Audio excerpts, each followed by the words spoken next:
Welcome, ladies and gentlemen, to the best sports show out, episode 66 of Highly Opinionated. I'm your co-host, Josh. Ladies and gentlemen, working with the best co-host in the game, this guy right here, Randallstown Rack legend, Tim himself. What's up, bro? How you doing, man? What's good, man? It was a great weekend for me, man. I was grinning all night, Man, it was just good, man. I'm mad the Eagles ain't play their starters though, but I understand it. You know what I'm saying? I was, I was going to be like, you granted, you got the San Francisco 49ers in the first round. Tough, Yeah. Not matchup, but is that what you was grinning about? Was you grinning about something else?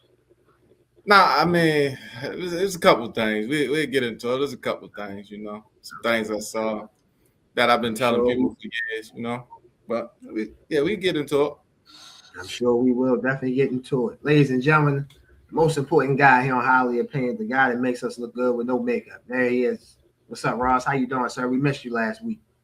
What's good, y'all? I'm healthy. I can say that. I'm a little heartbroken, but yeah, I'm good. I can't complain. It was a long night last night, but I know y'all gonna get to it. Sadly, I'm gonna have to sit here and listen to all the rhetoric. True, may it be true or false, but yeah, let's get to it. I'm good. Absolutely. Well, we good to hear that you're healthy. Sorry to hear that you're heartbroken. Hey man, listen, I'm heartbroken too. Tim, the only team that got a representative that made the NFL playoffs. A lot of y'all have been waiting for me to blow up the Tampa Bay Buccaneers. This is the episode. I'm ready. Can't wait. Just wish I could fast forward and get to that part right now. However, it's a show we got to do. And speaking of the show, we want to thank you guys for watching episode 65 of Highly Opinionated. Again, we aim to please. This is a sports show for you. If you have sports that takes opinions, as my co-host came up with the motto with sports meets opinions, like this is the place for you. Black, white, green, red, Republican, Democrat, Independent. We don't care. We want you here. We love to have you on and talk about sports. Ross, let them know where they can follow us on our social medias. Yes, sir. Y'all can follow us on Instagram at highly opinionated __. Follow us on TikTok at highly opinionated _SS. Follow us on Twitter or X at highly O_SS. And of course, you're already on YouTube, so make sure you like, subscribe, leave a comment, and we'll be sure to comment back. Yes, we will. Again, we live for the engagements. We love the communication. We love the interaction. And again, you love sports. This is the place for you. Tim, my brother, ready to get episode 66 started. Yes, sir. Let's get it.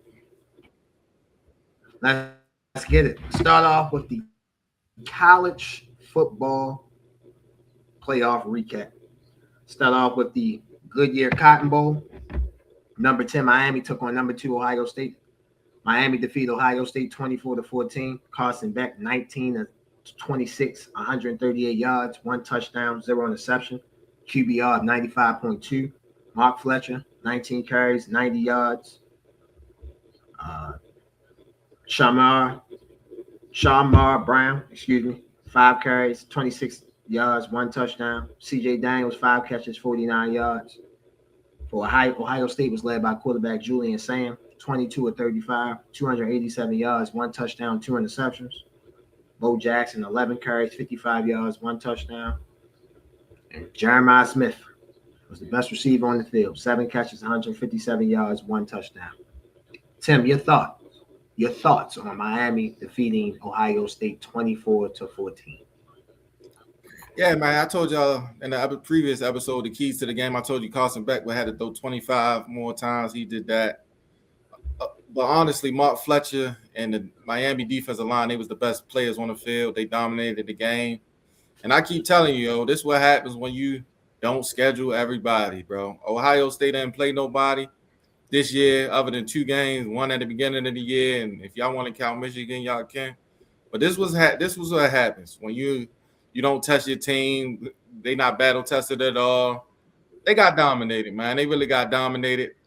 I was with you. I know I took Ohio State, but I was rooting for Miami low key. So I take the loss. You know what I'm saying? Shout out to Miami, man. They got that thing going. I like seeing Michael Irvin on the sideline with the energy. And there's no telling if they might make it to the national championship, man. That's how good Miami is, in my opinion. Shout out to Cristobal and them gang, man. It kind of bittersweet being a Florida State actually rooting for Miami and rooting for Miami, but sometimes life just puts it like this for you, you know what I'm saying? So shout out Miami, man. Miami's defense is led by Ruben Bain Jr. He had a sack in the game, also led by Akeem Mesidor. He had 2 sacks in the game. So those 2 pass rushers caused havoc for Ohio State. I think what we're saying with Carson Beck is he's a very good game manager, and that's okay. It's nothing wrong with having that title. I felt like he managed the game extremely well against Ohio State. He took what Ohio State gave him. If it was a check down, he took the check down. If it was an intermediate throw, he took the intermediate throw. If he had to beat him deep, he took his shots. So I thought Carson Beck played a good game. Miami has, to me, out of the 4 teams that's left, Indiana rivals them, but I think Miami and Indiana are the 2 best in the trenches, offensive line and defensive line. Miami as a team ran the ball for 153 yards. So that tells me if you pass the ball for 133, they passed for 138 and ran for 153 and ran the ball 37 times between the all the guys that got a carry, at least one carry for them. So Miami is definitely physical. They're definitely, in my opinion, physical where they need to be in the trenches. And again, to me, it comes down. Carson Beck has been in college long enough. And if he doesn't turn the ball over, it makes Miami very, very hard to beat because the defense is going to come. The defense is going to bring it. The offensive line is going to bring it. And the running backs are going to bring it. And think about it. Malachi Toney really didn't have the best game. He only had 5 catches, 16 yards. So Ohio State did a really good job of corralling him. In fact, he had a fumble. He had a fumble in the game that he lost the ball in a fumble and then recovered it back in the same play. So Ohio State did a great job in really corralling Malachi Toney. But to me, ladies and gentlemen, this play to me changed the game right here.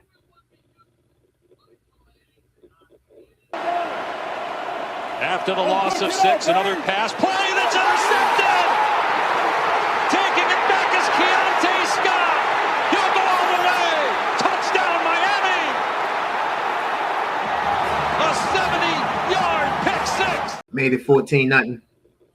Keontae Scott read the route better than receivers. If you watch that play again, Jeremiah Smith didn't hold his block. That's why he was able to jump through the route, basically jump that route and take it back to the house. So Miami was on it from the jump. Other than limiting Jeremiah Smith, which is kind of hard to do. Again, Ohio State, they're super talented. Bo Jackson, Carnell Tate, Brandon, and Emus. So they have C.J. Donaldson. They have good weapons. So you're not going to stop everybody. But I feel like Miami did a great job of, obviously, Jeremiah Smith got his. But everyone else on the receiving level, on the rushing level, like I said, Bo Jackson only had 55 yards rushing, and their highest receiver after Carnell Tate had 37 yards. I say after Jeremiah Smith, it was Carnell Tate. He had 3 catches for 37 yards. So shout out to Miami. I do disagree with you on one thing. I kind of feel like Miami and Ohio State just schedule. I'm not talking about college football playoff. They kind of played the same schedule. Miami started out with A&M. No, not A&M. I'm sorry. Miami started out with Notre Dame, and Texas and Ohio State started out with Texas. After that, Miami played some solid teams in the ACC. You can make a case Ohio State played some solid teams in the Big Ten. But I don't think neither schedule was really built up for each team to be tested throughout the season. But the difference of Miami and Ohio State right now is in the trenches. I just think Miami was just better than them in the trenches from start to finish. Yeah. My point wasn't about Miami's schedule at all. It was more Ohio State because people were saying they was the best team in the country. That's really my point. Like, I don't think Miami played a gauntlet of a schedule neither, but I just felt like they wasn't tested. Whereas though, like Miami, believe it or not, Florida State, they battled Florida State. Like they had some games, Pittsburgh. Like they had some games where they, had to get gritty. I just don't. Or how Ohio State ain't had to get gritty all season. Like they was holding people to 9 points. So like they didn't really have no fights. Like even if I'm talking about dog fights. Like even if you don't think the team that good, if you want a dog fight, you get tested in some way. So that's why I felt like Ohio State ain't had no dog fight. So we ain't really know who they were. Yeah, definitely right. Definitely, I'll give you that. Definitely right. I'm just saying you could look at both schedules and be like, who did they really play? That's my only point. I get what you're saying. Like Ohio State was. Yeah. I'm not big. They I'm were not thrashing. picking on Miami. Yeah. Yeah. And we both said this to each other, like we really didn't think Ohio State was that good from the jump. Right, I know right, you. right. I always mention this because I know you would have picked Indiana, but that week of the Big Ten championship, you was off the show that week. I was doing the show with John, and it was so easy for me to pick Indiana because I watched Indiana play a couple times, and I knew Indiana was going to want that game a little bit more than Ohio State. And people can laugh at me. Miami didn't forget about that 2003 Fiesta Bowl. They'll never forget that. As long as they see Ohio State, that scarlet and gray, they'll never forget that. Trust me, never. Next game we're going to recap, ladies and gentlemen, is the Orange Bowl. The Oregon Ducks and the Texas Tech Red Raiders. Oregon defeated Texas Tech 23-0. Oregon was led by quarterback Dante Moore. Dante Moore was 26 of 33, 234 yards, 1 interception. Jordan Davison, 15 carries, 42 yards, 2 touchdowns. Noah Whittington, 13 carries, 31 yards. Jamar Johnson, 4 catches, 66 yards. Texas Tech was led by quarterback Baron Morton, 18 to 32, 137 yards, 2 interceptions. Jacoby Williams, 13 carries, 81 yards.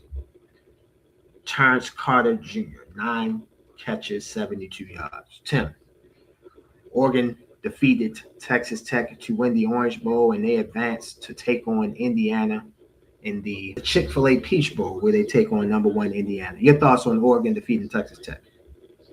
Yeah, man. First shout out Brandon Finney, man. He went to McDonough, cornerback from Oregon, man. Forced 3 turnovers, had 2 interceptions and a forced fumble. He was balling out there. One of the best freshmen, probably one of the best corners in the country already. I just felt like I told y'all about Texas Tech, man. You got a built team versus a bought team, man. Like that just ain't going. Like I don't think that's gonna be a form of, like, you know what I'm saying. Like I felt like Tech wasn't. I told you I never believed in Tech. I told you I felt like they was a better BYU. Like they a physical run team. Pass game was always iffy to me. I'm not a big fan of Morton, and I just thought, like, I just ain't like their offense. Defensively, they play some good defense over there, but offensively, never was a fan of the offense because they just were so limited. And Oregon stopped the run game. And Tech ain't really do nothing on offense, man. It was a lackluster. I mean, they scored 0 points, so that showed how much they was controlled on offense. And Oregon, man, shout out Dante Moore and Lanning, man. They got the job done, man. Yeah, I thought Oregon stifled it. I thought Oregon stifled Texas Tech. Texas Tech, in my opinion, I've been watching them all year. I get your point about the offense. We can agree to disagree on that. I think their offense is fine, good enough to win. I think they're better than BYU. They played them twice and beat the hell out of them both times. So I think they're better than them. I didn't say they. I said they was a better version of BYU. I didn't say they. Yeah, I think the same thing BYU run. They just better at it. I disagree with that. I don't think BYU has the defense or has the offense that Texas Tech. I just felt like, to me, Texas Tech picked their worst time to have their worst game, and that happens. It's okay to say that. Like, you picked your worst time to have your worst game. I also, I'm gonna say that comes down to they just ain't that good too. Like, I wouldn't say that. If you get blank, you're not that good. Like, good teams don't get blank. Good teams don't get blank. I disagree with that. I've seen teams in the NFL struggle that have good offenses that people think this quarterback is this, wide receiver, this running back is this. Good teams I get that, but I'm saying they scored 0 points. These are college kids who were off for 20-some days. So for me, I put that into consideration too. Only team that won that had a bye was the best team in the country. Think about it. The only team that won had a bye. The only team that won these whole conference semifinals they had a bye. So I just thought Texas Tech played their worst game. It's okay. They'll learn from that experience. I think Texas Tech will be back. Obviously, they're gonna have to hit the transfer portal. They'll have to hit on their high school recruiting as well. But I think Texas Tech will be fine. I want to give a shout out to Oregon because I really wasn't believing in Oregon this year. But with Dan Lanning, Dante Moore, the running backs that they have, the receivers that they have, they definitely are a formidable matchup. You got Kenyon, Sadiq, Curry and Moore, obviously Jordan Davison, Malik Benson. So they definitely got some weapons, and they definitely will be looking forward to playing Indiana again in a rematch of a game that happened early in the season. So I don't want to take nothing away from Oregon. I thought Texas Tech had their worst game, but again, that has a lot to do with Oregon. So I want to give some love to Oregon, Dan Lanning, and Dante Moore. Shout out to those guys. look forward to seeing them playing Indiana in the next round. Next game, we're going to recap blowout in Pasadena, the number 1 team in the country. The only team, as I said the last game, the only team that had a bye that won. The number 1 team in the country defeated Alabama 38-3. Alabama was led by Ty Simpson, over 16, 67 yards, 0 touchdowns. He got hurt in the game. Quarterback Austin Mack, 11-17, 103 yards. Jermaine Bernard, 4 catches, 60 yards. Ryan Williams, 6 catches, 53 yards for Alabama. Indiana was led by Heisman Trophy winner Fernando Mendoza, 14-16, 192 yards, 3 touchdowns. Keelan Black, 15 carries, 99 yards, 1 touchdown. Roman Hemby, former Maryland transfer, 18 carries, 89 yards, 1 touchdown. Charlie Becker, 2 catches, 51 yards, 1 touchdown. Elijah Surratt, 4 catches, 40 yards, 1 touchdown. Amari Cooper Jr., 3 catches, 45 yards, and 1 touchdown. Again, as I stated, Indiana advances to take on Oregon in the Peach Bowl. That game we will pick that game momentarily. Just my thoughts on the Rose Bowl. I picked Indiana to win on this show. I'm definitely thoroughly surprised that they beat Alabama 38-3. They destroyed Alabama. Alabama never had a chance in the game from start to finish. Kurt Signetti, it's really remarkable what he's done at Indiana. If you look at it, he took over last year. They made the college football playoffs. This is his 2nd season. They win the Big Ten. They're the number 1 overall team in the country. And let me just say this. Before they won the national championship, they have beat Ohio State and Alabama in the same year. That's thoroughly impressive. I don't care what you think of Alabama. I don't care what you think of Ohio State. But for Indiana, a basketball school, to beat those 2 schools in football, thoroughly impressive. Again, man, I can't wait to watch Kurt Signetti and Dan Lanning round 2. Should be a good one. Shout out to Indiana and the Indiana Hoosiers on destroying the Alabama Crimson Tide. One more thing. College football came back with a video game last season. It was college football 2K25. And on 20, it was 25. And on the cover, you had Jeremiah Smith and you had Ryan Williams. Ryan Williams has regressed. He is not the same receiver that he was last year when he was making plays as a freshman. Whether we want to call it a sophomore slump, whatever you want to call it, he has definitely regressed. And I'm looking forward to see what happens with him at Alabama. Not necessarily talking about him transferring, but obviously what's going to happen with his situation. Is he going to get better? What is he going to do? So shout out to Indiana on destroying Alabama. Congratulations on winning the Rose Bowl. First ever Rose Bowl in Indiana school history. Keep it short, man. SEC, man. I love the good old SEC, man. This is what happens with the gauntlet, The gauntlet give you three points in performance. Another team I told y'all that wasn't good, that we was overhyping. Notre Dame should have been in. I guarantee you Notre Dame scored more than 3 points versus Indiana. SEC, man. Tide got rolled, man. That wasn't even a game, man. That was a scrimmage, man. Shout out to Cincinnati and the crew, man. They got a tough one this week, man. But good win, man. SEC, that's all I gotta say. That's the SEC people, SEC. Man, we watching them. There we are. Woo. Notre Dame should have been in over Alabama. Lord have mercy. Oh my God. 2 loss team versus 3 loss team. Yep. Yeah, I know. It's not the standards. It's about the best teams in the country. Alabama sure wasn't the last month. We know that. Alabama sure wasn't one of the best. No. Okay, give me Notre Dame's best win. I'll wait. USC? It doesn't. How good is USC? I hate when people do best. We just broke down Ohio State didn't play nobody. We could do everybody. They beat Texas. That's good enough to get that's fine. But we could do that for everybody. So if you had one quality win. Yo. We can do it for everybody. What's Notre Dame's best win? I'll wait. Go ahead. We can do it for everybody. Go ahead. I don't know their schedule off the top of my head. I don't know. Okay, I got you. Hey, yo, I'm telling you. I know. I'm not a Notre Dame fan either. I just watched. What is their best win? What is their best win? That best win is against USC. What you think of USC? They're a pretty good team. 9-3, 10-3 team. They're a pretty good team. They're not a bad team. Okay. You think USC? What you think USC would do against Alabama or in the SEC? You think USC would be good now in the SEC? Yeah, they'll beat Alabama. Alabama. Okay. Woo. Yeah, they probably would beat Alabama. You're definitely right. They definitely probably would beat Alabama.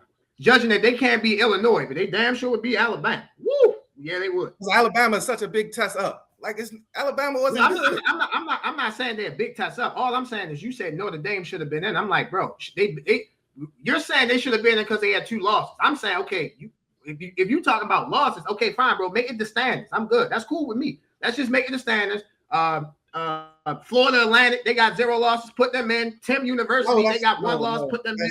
That's not the point. Let's just do that. Or let's just watch the best teams. That's not saying. Alabama wasn't the best team. You even said Notre Dame wasn't either. Notre Dame wasn't either. That's why Alabama. They were better than Alabama. I don't know about that, bro. I don't know about that. I seen Notre Dame and Texas. I didn't see Notre Dame and Texas A&M. They lost the A&M, and they only had 2 losses. They lost to the A&M by 1, and they lost to who they lost to? Miami. Last second field goal. Like, what are we talking about? And Miami beating everybody. But Alabama better than them because they playing a weak SEC. The SEC that's we overrate. I never said my Alabama's better than Miami. I think Alabama's better. No, I didn't. No, I'm saying Alabama. I'm saying we overrate Alabama because they in the SEC, which is not that tough. Like, I don't know what y'all been watching. The SEC is not no gauntlet no more. It's a regular conference. Let me get you on record, bro. Let me get you on record because you tell me this conference ain't this. Yo, what's the best conference in college football? In your opinion, what's the best conference in college football? It's between the Big Ten and the SEC. But my point. Let me say, I have no problem with what you're saying. But my point is that. But what I've been telling y'all is it's not a gauntlet because they don't play each other. So, like, I can't scream gauntlet and I'm not playing a gauntlet. Y'all scream gauntlet and they playing Kentucky, they playing Arkansas, they playing bum teams, and then they schedule weeks games at the end of the schedule. That's not a gauntlet. If it was a gauntlet, play all them top. That's my point. But we just talking about Alabama, right? We just talking about Alabama, right? Alabama, to me, did play a gauntlet. If you look at, hold on, let me hear me out. Look at who they played and look at who Texas A&M played. I was on the show the whole season telling y'all A&M was not real. Who Alabama played that was good to you? Okay, they played. Other than Georgia, they played Georgia. Ole Miss. They played Oklahoma. I thought was good. Okay. Let's say solid to good. I thought Missouri was solid to good. Missouri I thought Vandy. Okay. I thought Vandy was solid to good. I thought who else did Alabama play? They played. Oh my God, who did they play in the non-conference schedule? I thought they played somebody solid in non-conference. They played your team. I know they fizzled out the end of the season. Lost. That's what I'm saying. They got bad losses. Or Miami doesn't have a bad loss. That's my. They lost to Louisville. Miami 10-2. Yes, they lost to Louisville at home. Yeah. That's not. Louisville was hot though. Louisville wasn't a bad loss. Louisville was a good team. They 10-3. Let me say this about Florida State. Let me say this about Florida State, and then I promise you we'll move on. Florida State won the game. I'm not taking nothing away from them. They caught Alabama at the right time, the first game of the season. So you don't know what to expect in the first game of the season. You taught that as coaching, right? You just said what's the name beat Texas, and that was the first game of the season. That's what I'm saying. We pick and choose. I'm not a pick and chooser. I seen Bama the last month, and Bama wasn't that good. Notre Dame should have got into me because Bama that whole last month they wasn't good to me. They struggled with Auburn. They struggled with everybody. A season's not made in a month. It's made through a totality of the season, bro. Time out. If we judge your Philadelphia Eagles for 4 weeks, you're like, man, this team can't win shit. No, you gotta judge them through the whole totality. Like, bro, the offense might not be that, but their defense is still good enough to win the championship. That's what I'm saying. We're judging them for totality, not for a short amount of time. But Notre Dame still had a better season. 10-2 is better than 10-2 is still better than 10-3. Well, the way my math works.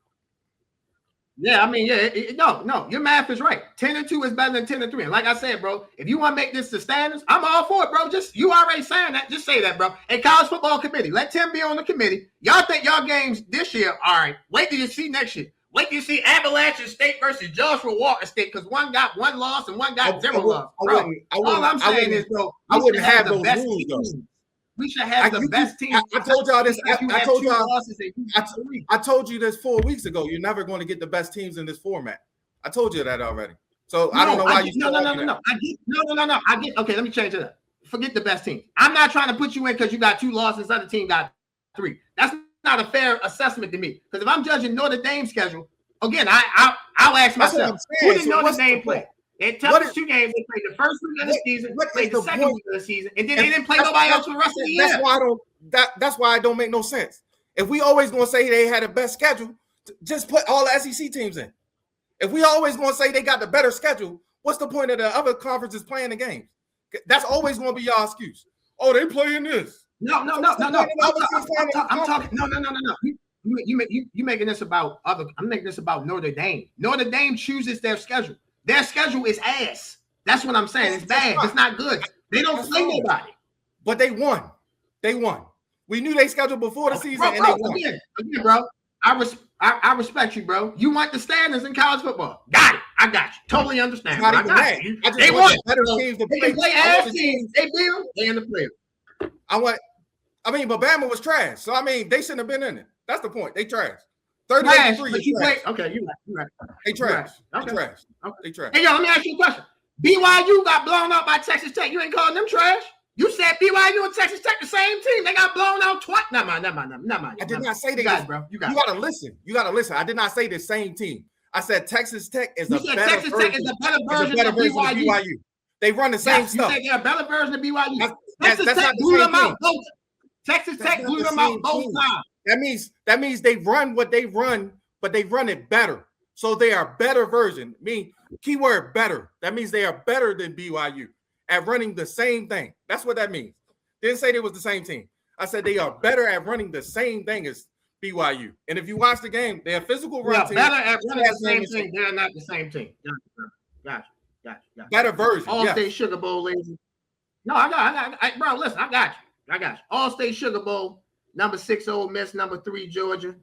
Ole Miss defeated Georgia 39-34. Trinidad Chambers 30-46, 362 yards, 2 touchdowns. K'Wan Lacey 22 carries, 98 yards, 2 touchdowns. Harrison Wallace III, 9 catches, 156 yards, 1 touchdown. Georgia was led by Gunnar Stockton, 18-31, 203 yards, 1 touchdown. Gunnar Stockton had 20 yards on the ground, 2 touchdowns on the ground. Georgia was led by Zachariah Blanche, who just recently declared for the NFL draft. 8 catches, 67 yards, 1 touchdown.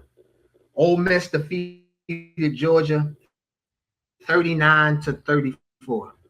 I picked Georgia in this game. I want to give some love to Pete Golden.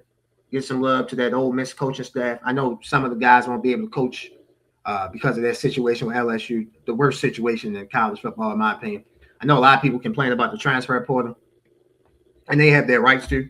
But to me, this is the worst situation ever because Ole Miss should be able to – the coaches that are coaching now, I get they don't have Lane Kiffin, but the coaches that are coaching now should be able to finish the job. You started the playoffs at home against Tulane. You should be able to finish the season with the guys that were coaching in that game. So it sucks that won't be able to happen. A couple of coaches that, again, coaching this game against Georgia will not be able to be in the Fiesta Bowl against Miami. But, again, shout out to Ole Miss. Ole Miss is showing me this. We are not just Lane Kiffin, and they want to go out there and prove that. The players are proving that. The coaching staff is proving that. The organization is proving that. For them to beat Georgia, and if you go back to the regular season game, it was a carbon copy. It was a carbon copy, except for when Georgia beat them in the regular season, Ole Miss was up 9 in the fourth quarter and blew a lead. This particular playoff game, Ole Miss was up 9. Georgia was up 9, and Ole Miss had to come back and beat them. So I'm glad that Pete Golden and that defense, the defense got timely stops. Again, it's 39-34, so it wasn't the best defensive performance. But I thought what Pete Golden did to confuse Gunnar Stockton in certain situations, Mike Bobo, Georgia's offensive coordinator, shout out to Ole Miss, shout out to Pete Golden, shout out to Trinidad Chambers. Yeah, man, Georgia defense, man, they ain't get enough stops this game, man. And it come down to, and offensively, man, Kirby, you got to start recruiting better skill players, man. Like your skill players, they've been lacking for some years now. Normally the defense is enough to carry the team, whereas though the other team ain't scoring enough points, but it looked like your defense got to get back on that level, or you got to recruit better skill players because you don't really get much from these skill players. They really don't have dominant receivers. Normally they have good running backs, but I don't think they had a great running back in a while. So you got, you know what I'm saying, you got to improve that improve that recruiting room. Secondly, man, shout out Ole Miss, man. My man called him Trinidad James, so I'm gonna call him Trinidad James, man.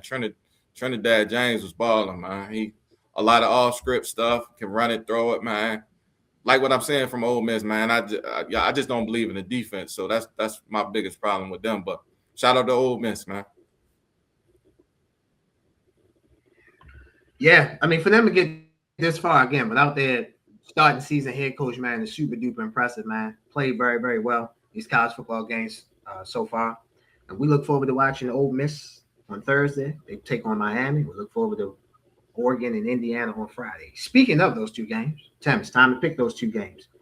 The Verbo Fiesta Bowl, number 10 Miami, number 6 Ole Miss, Thursday night, 7:30 on ESPN. Chris Fowler, Kurt Herbstreit, Holly Rowe, Laura Rutledge will be on the call for ESPN. Tim, who advances to the national championship, Miami or Ole Miss? Man, going in this game, man, still trying to figure out who the real Carson Beck is, man. Would he stand up in this game? Y'all know about Miami defense has been relentless. Mark Fletcher, man, he running like his scholarship on the line every week. I love what I'm seeing from them, man. Ole Miss offense is explosive, but like I said, that defense is shaky. So for me, I'm gonna lean with the run game and the better defense. So I'm going Miami. You like the U. You said, will the real Carson Beck stand up? Have you watched Carson Beck during the playoffs? He's been standing up. He's the ultimate game manager. He will continuously be the ultimate game manager. And that will be good enough for Miami to win because of that. Yeah, I like more of what he did. I like more of what he did this week rather than the first week. But yeah, you know what I'm saying? I like, you know what I'm saying? Because I think A&M was a thrower too of putting them out. But yeah, I like more of what he did this week. I agree with the game, man. But I feel like it's levels of game managers. I feel like it's level of game managers though. Like you could be elite at being a game manager though. Like timely plays, timely throws. When you need to, you know what I'm saying? When you need to run it, when you need to take your shots, like you could be elite at that, in my opinion. And that's what he is in this particular situation. Is he elite? No. But in college, he's been there so long. He's an elite game manager because you've seen it all. I know you're gonna hate this. He went to Georgia. He played in the best or the second best conference, depending on where you think they are. So he has the experience of going into hostile situations, the Alabamas, the Ole Misses, the LSUs, that we played at Georgia, but etc. Like now in the ACC, he went to Florida State. He played Louisville. He went to Virginia. He went to Virginia Tech. He played at Pittsburgh. You found me? So at the end of the day, like Carson Beck has the experience. I think he's an elite game manager. And like I said, Ruben Bain, that defensive line, that offensive line with Mark Fletcher, give me the Miami Hurricanes. We both like Miami to defeat Ole Miss Thursday night, 7:30 on ESPN. Go ahead. Yeah. It's not that I don't hate the SEC. I just think we overrate them. Like it's no hate. Like it's a good conference, but I just think we overhype them. Like growing up in SEC, I wouldn't even argue with nobody about the SEC. But this is not that. That's all I'm saying. Like that's not this. You know what I'm saying? That's all I'm saying. Like it's not. I don't hate it. Like that's 1,000%. Yeah, I know it's tough teams, but I'm just saying it ain't what y'all think it is, in my opinion. That's all I'm saying. It ain't what it ain't what it used to be. I definitely give you that. I mean, again, we talked about this the other day. You had five-star guys sitting on the bench back in the day in SEC teams. That'll never happen now. Last game, we're going to preview the Peach Bowl. Number 5, Oregon versus number 1, Indiana in Atlanta. 7:30 Friday nights. Sean McDonough, Greg McElroy will be on the call for ESPN. This is a rematch. These guys met early in the season. Indiana went to Oregon and defeated Oregon 30 to 20 on October the 11th. Close, relatively low-scoring game. Well, I shouldn't say low-scoring. Close, competitive game. Indiana pulled away at the end. At that point, Indiana improved their record to 6-0, and they dropped Oregon to 5-1. As far as my pick for the Peach Bowl, I think Indiana has been the best team outside of the playoffs. I think Indiana has been the best team I've seen all season long. It's very, very hard to beat a team twice. So I think Oregon will give Indiana everything that they have, but I just think Indiana's just a smudge better, I should say. Give me the Indiana Hoosiers to advance to the national championship. Man, this is the rematch I've been waiting for, honestly, man. I watched it in Eugene when they played. It was a good game. Dante Moore and them, Dan Landon and them, they wasn't aggressive in that game. Like, they had a lot of questionable calls to me in that game, like watching it like 3rd and 8. If you go back and watch it, they handing off. Like, they wasn't Oregon then. Like, they didn't play like Oregon that game. So they're going to play like Oregon this game for sure. Like, these probably 2 of my favorite head coaches in the league, just how they lead, they coaching style. I'm going with Oregon, man. I told you Oregon was one of them teams. I told you I put a couple of dollars on if you was trying to make some money. You know what I'm saying? And they one game away, so I hope y'all listen, man. But give me Oregon, man. Oregon going to shock. Well, it ain't going to be a shock the world type of thing, but Oregon going to come out on top. Tim likes Oregon. I like Indiana. Should be a great Fiesta Bowl on Thursday and Peach Bowl on Friday. Ladies and gentlemen, you're watching Highly Opinionated. We're taking a quick break. We'll be right back. Ladies and gentlemen, this episode of Highly Opinionated is sponsored by Wolves of War. In some of the episodes, you can see my co-host and Ross wearing a brand called Wolves of War. Wolves of War is our first sponsor, ladies and gentlemen, and we are so thankful to have those guys sponsoring Highly Opinionated. Thank you very much. The actual meaning of Wolves of War is that it represents having a strong path behind you through the battles of life. With the right people behind you, you can get through anything. You guys see the link for Wolves of War? Make sure you guys click on the link, shop, great apparels, t-shirts, sweatsuits, whatever you want, they have. Once again, Wolves of War. Make sure you guys go shop. Welcome back, ladies and gentlemen, to Highly Opinionated. As you can see, we have a special guest on the screen, friend of the show, a guy that knows all sports, knows sports at a very high level. Long overdue on the show. Ladies and gentlemen, let's welcome London, the Highly Opinionated. What's up, London? How are you, sir? What's going on, fellas? Thank you for having me. Fellas. Hey, glad to have you. Ours, man. We are glad to have you on here. We appreciate you. My bad, Tim. Go ahead, bro. No, I was just saying that you just said. Definitely glad to have you on. Been working on this for a little minute, trying to get the schedules together, but we made it happen. Yes, sir. I love what y'all doing, man. I'm glad to be a part of it. Man, we always appreciate that. Always a good thing to hear that, people watch us, people like what we're doing, man. Like I said, every episode, man, this is a place for everyone to come talk their sports, have a good time, talk about what they got going on, talk about, who they are, what their ambitions are, and so forth and so on. So again, man, we're grateful to be in your presence, man. We're grateful to have you on the show. We know you got a lot of good things going on, so let's get to those good things. London, let the world know what you got going on, bro. Man, appreciate that, man. I coach football at St. Paul's School. We just won a championship this year, the MIAA B Conference. We just won the championship. I'm the defensive coordinator, associate head coach there. Man, it's been a good year, or at the end of the year. You know what I'm saying? The fall was a good time for us. And then just looking to build on that and go back to back, 2026. Outside of that, I'm a personal trainer. I do sports performance work, rehab work. I'm a nutrition coach. I do all that stuff outside of my full-time job being a teacher at St. Paul's. I got a lot of clients right now. The future goals, the aspiration is obviously to find a space, own my own gym. Really build this thing out. But as of right now, I work out of this gym called the Iron Bunker over in Timonium. I just train my clients there in the evenings. Man, that's really me, man. Go ahead, Tom. Yeah, so y'all went undefeated this season. When was the last time St. Paul's, not undefeated, my fault, y'all won the championship this year. When was the last time St. Paul's won a championship? 2013. 13. Yeah, man. So it's definitely been a long time coming. Win the championship. We started off the year with 0-1. We lost the first game of the season, and then after that we went on a 11-game streak. Won the whole thing.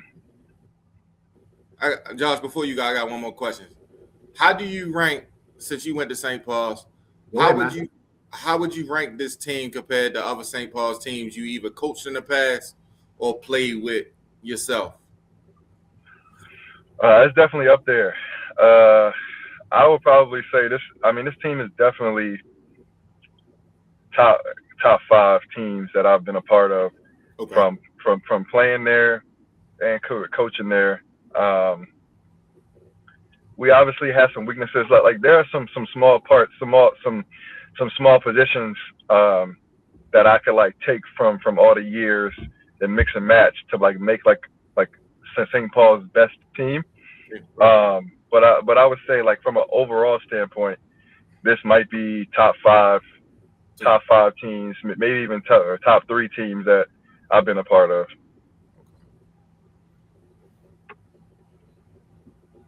So, defensive coordinator on the MIAA championship team.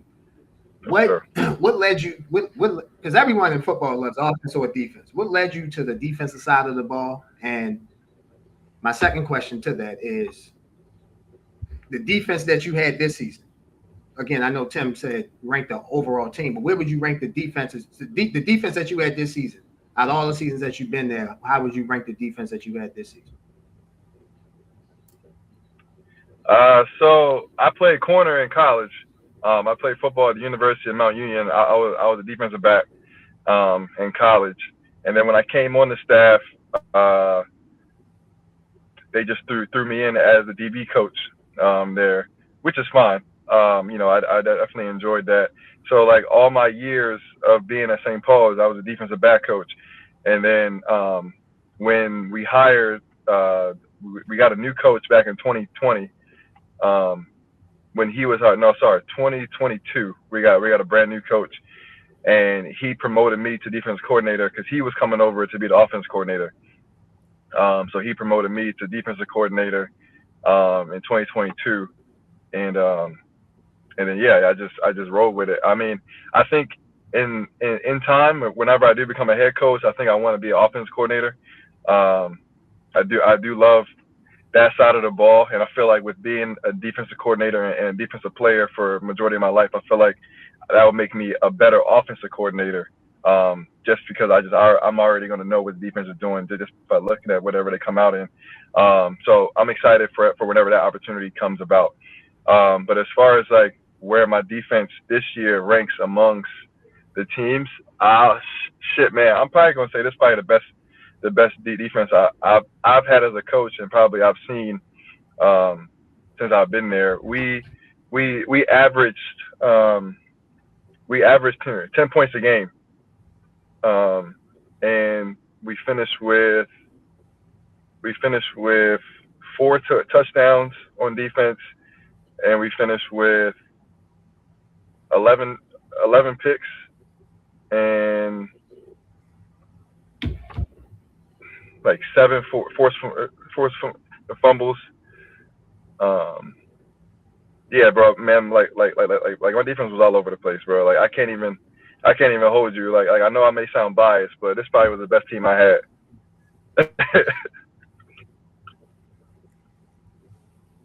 Best defense you had. So yeah, you guys only gave up 20 points twice. Yeah, and the one game against Pilati where the score was 27-26, 2 of those touchdowns were kickoff returns. So I don't really count that. So really, in essence, you only had one game where you gave up 20 points. Yeah. Yeah. Gotcha. That's crazy to think about. What base defense do you run, and what is one of the things you try to teach as a defensive mentality in the whole? Like, what do you try to teach the defensive players as a whole? So our base defense is a 4-2-5, and then as a whole, the main thing I try to preach is be as aggressive, be fast as you possibly can. The main thing is watch film. Like I watch a ton of film, and I make sure the guys watch a ton of film, because we don't have the smartest kids in the world as far as a football knowledge standpoint. So I try to preach to them, be as prepared as possible, so that way you know what's coming as best as possible, so that way you guys can play as fast as you can. And I think that helped us out tremendously this year. Like I had the guys to the point where they were calling out the plays that were coming. They already knew what I wanted as a coach as far as like the checks and the calls and adjustments. So they were out there. It got to a point where they didn't have to look to the sideline anymore. So that way it's like the offense is coming out. They're looking to the sideline. I'm giving them the play. Then they turn around and look at the offense. You know, all that stuff takes time. This year, they didn't even really need to look at me at the sideline. They were already making calls before the team was even coming out from the huddle, making calls, making checks, and then when they did come out, get lined up. And so now everybody is lined up and ready to go before the ball is snapped. And then that allowed us to be able to play downhill majority of the game. And our guys were lined up in the right spots pretty much every time. Yeah, man, just being fast and physical and just being as prepared as possible is what I try to preach to the most, outside of like the smaller stuff. I got one more phone, Josh, and then you can go. So, I came to a couple games, seeing what you had, right? So this is not even really a question, right? Y'all got a kid, he got a bunch of offers, right? Just tell him, Uncle Tim said Florida State is the place we can use him right away. He don't have to sit or none of that, you know what I'm saying? Just tell him come on home, man. No nation, man. I'm just putting my pitch in. You make sure he get this, make sure he see this. You know what I'm saying? Tell him come on over, man. Shit, yeah, I mean, it's funny you say that because I've already had a conversation with him about that. Like, as of right now, I think Florida State might be his best offer, just from who he is as a person and who he is as a player. He has some SEC offers, he has some Big Ten offers, but I don't see him as that type of player yet. Like, this was his first year playing in the trenches, you know what I'm saying? And like, he's going to be, if he does choose to go to an Ohio State or Georgia or whatever, like, he's going to be playing against dudes that are the same size as him and been doing this since they was 5 years old. Right. You know what I'm saying? So, and he understands that. And but like, if he locks in this off season and gets bigger, gets stronger, and gets smarter, by all means, he can go play wherever he wants to go play. But as of today, if you were to ask me, is he Ohio State or Georgia level, I would say no. But is he a Florida State or a Maryland or SMU type talent? Absolutely. Sure. Tim always recruiting to get somebody going down to Florida State. They could use somebody down there. Always, it's brother. Miami, just let Miami have some fun. They stay advancing in the college football play. Let them have some fun, man. Let them have some fun. I don't know, man. It should might be over on Thursday for the U. That's gonna be a very interesting game. Definitely will be between Miami and Arizona. Definitely will be. Yeah. For me, I'm shocked that Ole Miss is this far. You found me, like, because I thought the loss of Lane Kiffin would definitely hurt him, but them boys playing hard, man. Shout out to Golden, man. He doing a hell of a job. I guess that's the reason why they named him the head coach. They knew what they had in the locker room. So. Yeah, he doing a great job, man. Trinidad James was hooping last night. Trinidad James. Yeah, he played well. He definitely played well. He definitely. The fact that they beat the team that they lost to, and it's kind of like the same way the first game went, but it was like my opposite. They were up. They were up 9 and blew the lead, and then in the Sugar Bowl they were down 9 and came back to take the lead and win the game. That was definitely impressive for sure. Who's your favorite right now to win the national championship? If you had to pick. I mean, Indiana right now. I'm not 100% sold on Mendoza though yet. I just like he had a great game after what was like 25 days off, something like that. He had a great game, against Bama, but I'm not really sure. But Bama is, I don't think they are what we're used to anymore. So it's hard for me to put like what he did against them, like say like okay, like he's the obvious number one pick or whatever. So I mean, like obviously I think they're the favorite. I think I don't know who they're going to play. Obviously. No, I'm saying like in the national championship. Yeah. Because I think they're going to beat the brakes off of Oregon. So yeah, but outside of that, yeah, I'm rocking with them for right now. But we'll see what happens. I got a quick question on one thing you said. So you mentioned Alabama. So you said Alabama's not what they used to be. So would you say Alabama has lost their mystique?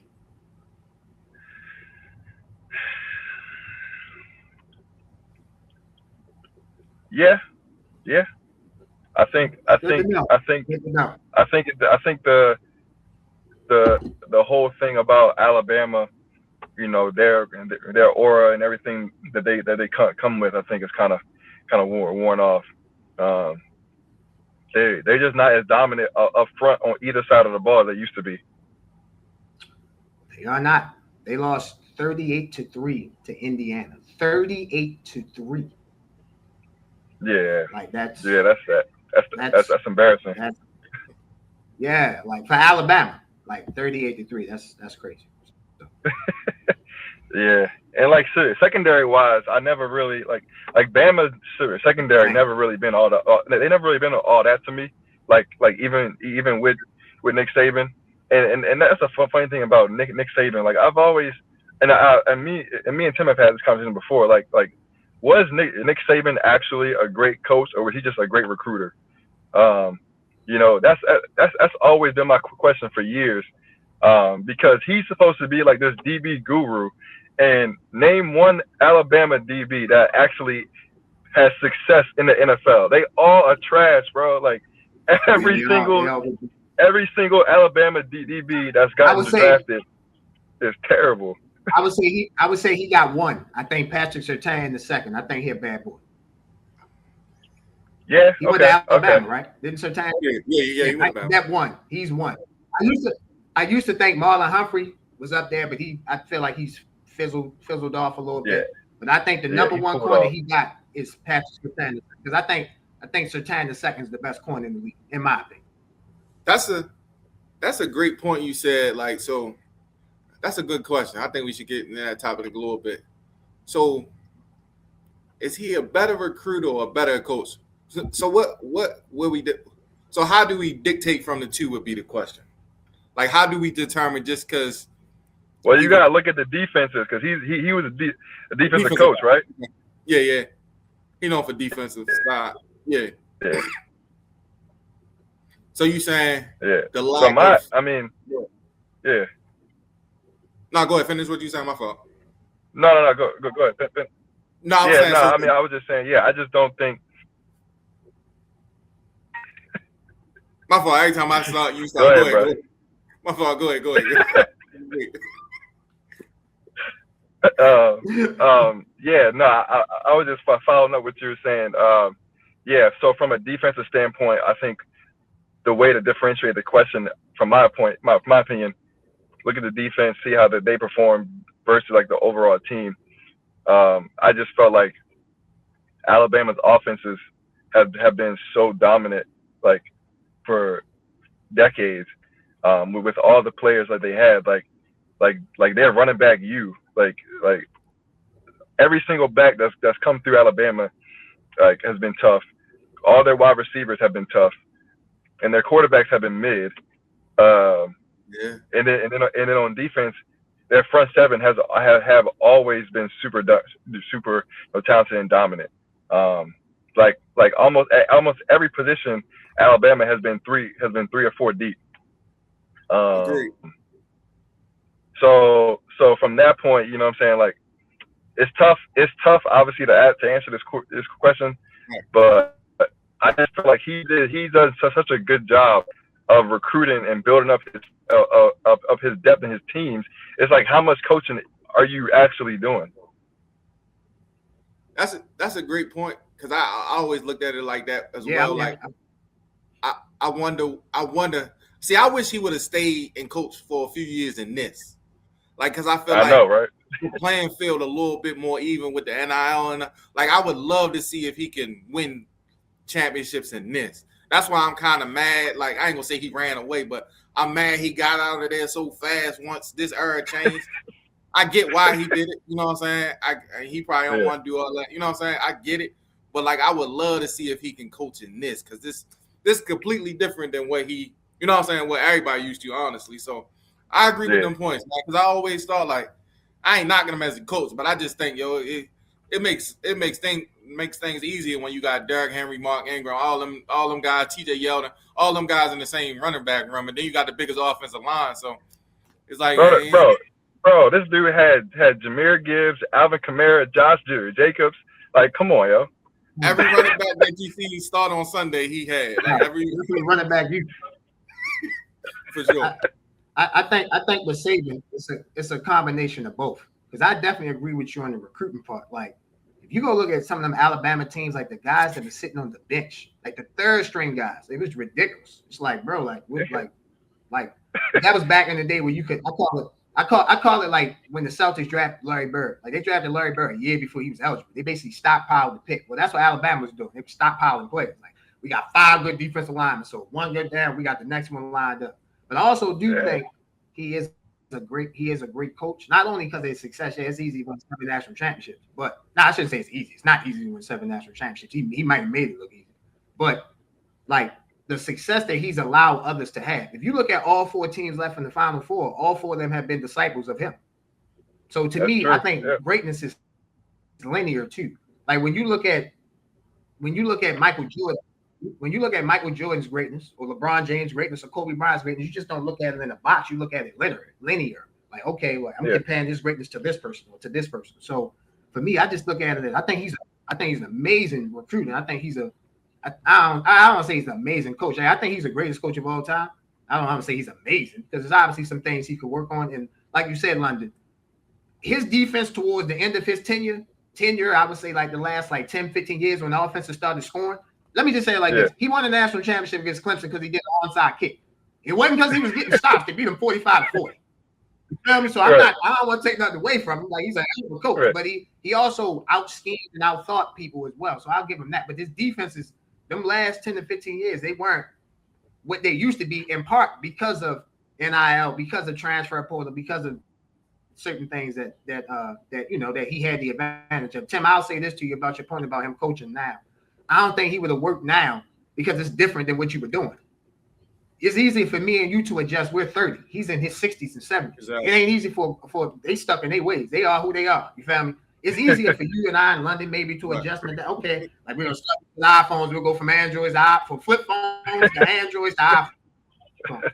Nah, bro. Nick Saban got the same iPhone. He gonna upgrade, but he got that same. So, I don't think he would have been able to work in this time. So that's why I got out. Nah. Shit. From my vantage point, man, the way that Jalen Milroe played in that championship game, Nick Saban was like, "Yeah, fuck this. Like, I can't do this, though, bro." Jalen Milroe looked terrible in that game, yo. And then the players play bad. They lose the game, and then they come into you at the end of the game like, "Yeah, coach, I need more money. Well, I'm going somewhere else." He's like, "Yeah, I'm out of there. I gotta go. So I gotta go." Yeah, well, that's the thing.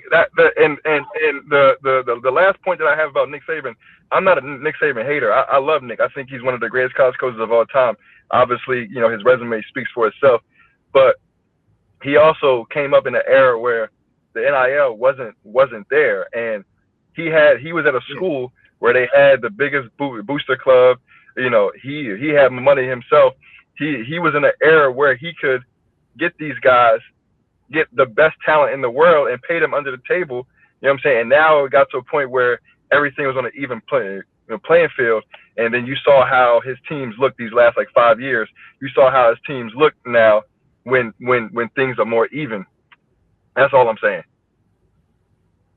No, I got you. I mean, during the last 5 years, he got one championship, so it wasn't as dominant as it used to be because he was winning two every 3 years or back to back. So I got you on that. I definitely get. But like I think in sports, dominance, like a dominant team or a dominant situation, like eventually that wanes out. Like think about it in basketball. The last time we had a three-peat NBA champion, it was 2000, 2001, 2002. Man, we didn't see teams that we thought that could win 3 in a row. Whether it's KD, I know some of this is because of injuries. But whether it was the Warriors with Kevin Durant, whether it was the Heat with LeBron, whether it was the Lakers had a chance with Shaq. I mean, not Shaq. They had a chance with Kobe, Gasol, and Bynum to win 3 in a row, and they did.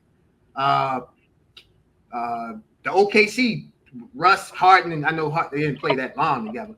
But like teams that win for a long time, eventually that comes back to the fact because everyone else gets good. And I think that's what happened with Nick Saban. Like everybody else got good along with NIL and stuff like that. So. Oh yeah, I got you. Do you think NIL is good for football? Do you think it's good for sports in general? Because I'm kind of torn on it. No, I think it sucks. Yeah, I'm more leaning towards sucks. Why you think it sucks? But yeah, I'm leaning that way more than. So I'm gonna let you go, but for me, like, I feel like it is getting a little like so competitive wise, it's getting a little better because, like you said, they paying everybody, right? So from that standpoint, we ain't getting the same teams no more. Like we ain't just saying Alabama, Georgia in the championship. So competitively, it's looking a little better. But I think but on the other hand, it kind of sucks because it's like it's hard to build programs. You know what I'm saying? Like people, they transfer just cause. Like a lot of kids just transfer just cause. Like, and then you know what I'm saying? And it's like the love of the game ain't there. We just chasing money. Like the best example to me was Nico Emalavia. Like he had a good situation in Tennessee, right? Performed well. You know what I'm saying? They went 10-2 and went to playoff game. Right. He ended up on the UCLA, wasn't a good fit, and he struggled. You know what I'm saying? Because he ended up getting less money going there. So it's like I just don't like how it's like money orientated. You know what I'm saying? Like you still got to go to the place that fits you. You know what I'm saying? The coaching style. You know what I'm saying? Like it's just a little too wild for me. Like you know what I'm saying? Like you might see somebody play for your team this year, and then next year they gone. Like you raised them. You the only team that offered them. There's no loyalty in the game. They gone. Yeah. You feel me? Like I don't like it. I don't like it. Yeah, man. It's no loyalty in the game, man. Like the reason why I don't like NIL is just because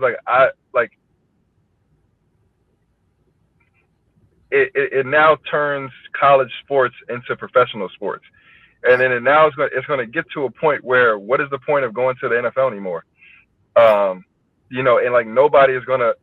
Like, I know for me, like, if I grew up in this era and you offer me, you know, $1 million a year to play football or whatever, like, what do I need to go to the league? Like, my whole point of going to the league was to get $1 million. I'm getting this shit now. Like, I'm going to play for 5 years in college. I'm going to try to play 6 years in college. Like, and then I'm going to go and live the rest of my life and chill. Like, I don't, there's no drive and motivation. Like, obviously there's a drive to get to college, but then after that, you know, I just feel like this is going to take away from the NFL at some point. Maybe not tomorrow, maybe not next year, maybe not even in 5 years. But I feel like at some point, this NIL world is going to cut into the NFL at some point. That's my first point. My second point is I just don't like how you were saying, you know, everybody's chasing a bag and things like that now. And it's just like there's no more love in the game. There's no more loyalty. You know, I feel like these colleges can allocate these funds differently and better instead of just giving kids just straight cash. Like you can give kids, you know, if you want to even the playing field, just give out more scholarships or give out more scholarship money, or like have other like add-ons with the scholarship, or keep giving like I don't know if people know this, but like D1 players were already getting stipends in their scholarships. So it's like you get a full ride, you get all your books and stuff paid, your meals and stuff paid for, and you also get, you know, a stipend of like $1,000 a month. You know what I'm saying? So like people were already getting paid through the school that way. Maybe just bump that up a little bit more.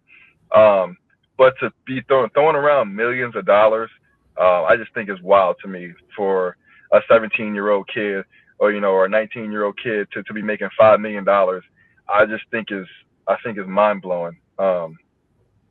And yeah, and I think it's going to get to a point where the NCAA is not going to be able to control it or regulate it. Like, I just think it's just going to get like way out of hand to the point where you got to just blow the whole thing up. Yeah, I mean, the NCAA has become a non-factor anyway, because they basically, all this has happened under their umbrella. So they're basically a non-factor. Everything that we hear, they're waiting for Congress. And, I mean, good luck with that. So they definitely need guardrails on NIL. I personally don't think it's bad, because I feel like, for me, the coaches, the adults always had power. Now the kids have power, and that's okay. Let me give you an example. Ole Miss is in the national. They're in the Final Four. Pete Golding is their coach. That's not who those kids came to play for. They came to play for Lane Kiffin. So they should have a right to be able to transfer. They should be able to have that right. Now, every situation. Well, yeah, every situation. The transfer portal, I agree with. I agree with that. Yeah. Yeah, but I'm saying, in order to get somebody to want to come to your school, you're going to incentivize them to come. See, my point about the NIL is that they were doing this before. They were just handing you money under the table, go to the church in the back room, lock the door. Okay, I don't know how Johnny got the money. Like, he just went into the church and there was a bag of money. Like, so we get that it was always, yeah, like these college teams they were always paying. Bro, SMU in the 80s got the death penalty. For what? They didn't get the death penalty for spending too much time in the library. They got the death penalty for paying their players. So, like, they always were doing it. So, like, I don't have a problem with it, but I agree with. I'm not gonna say I'm agreeing with, because you ain't necessarily say this, but there definitely needs to be guardrails. Like, you can't have a 17-year-old kid making $5 million a year, and then he go to his next destination. Pardon my language, he ain't worth a damn, and then he go make $7 million. And then his next destination, it has to be guardrails on this. Like, it's ridiculous. That part is ridiculous. This guy's in college for like 6-7 years. You're like, bro, damn, I remember your first game. I remember you committed to guy that committed to USC, played for like seven schools. This is JT Daniel. I'm trying to think. I know you're talking about. Yeah. It's crazy. And the part we missing, right? The part we really missing, right? So it really take away from like the high school athletes, right?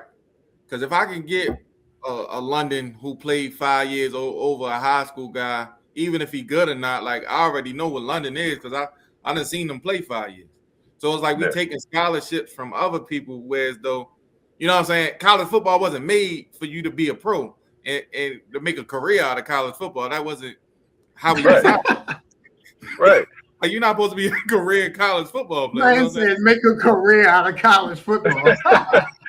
That's not how we design. You feel me? That's why I'm mad, because I be thinking about like I be thinking about the lowest people. Like, say you like a 2, of course the 5 stars. 5 stars always good. We know that, right? But like them 3 stars, them 2-star athletes that on a bubble, like, yeah, JMU about to offer him, but Tim 31, and he was like, man, I got eligibility left, and they wanted me, so I can't. You know what I'm saying? It's like, dang, yo, you really messing up a young man opportunity. Because you know what I'm saying? You maneuvering the rules. I think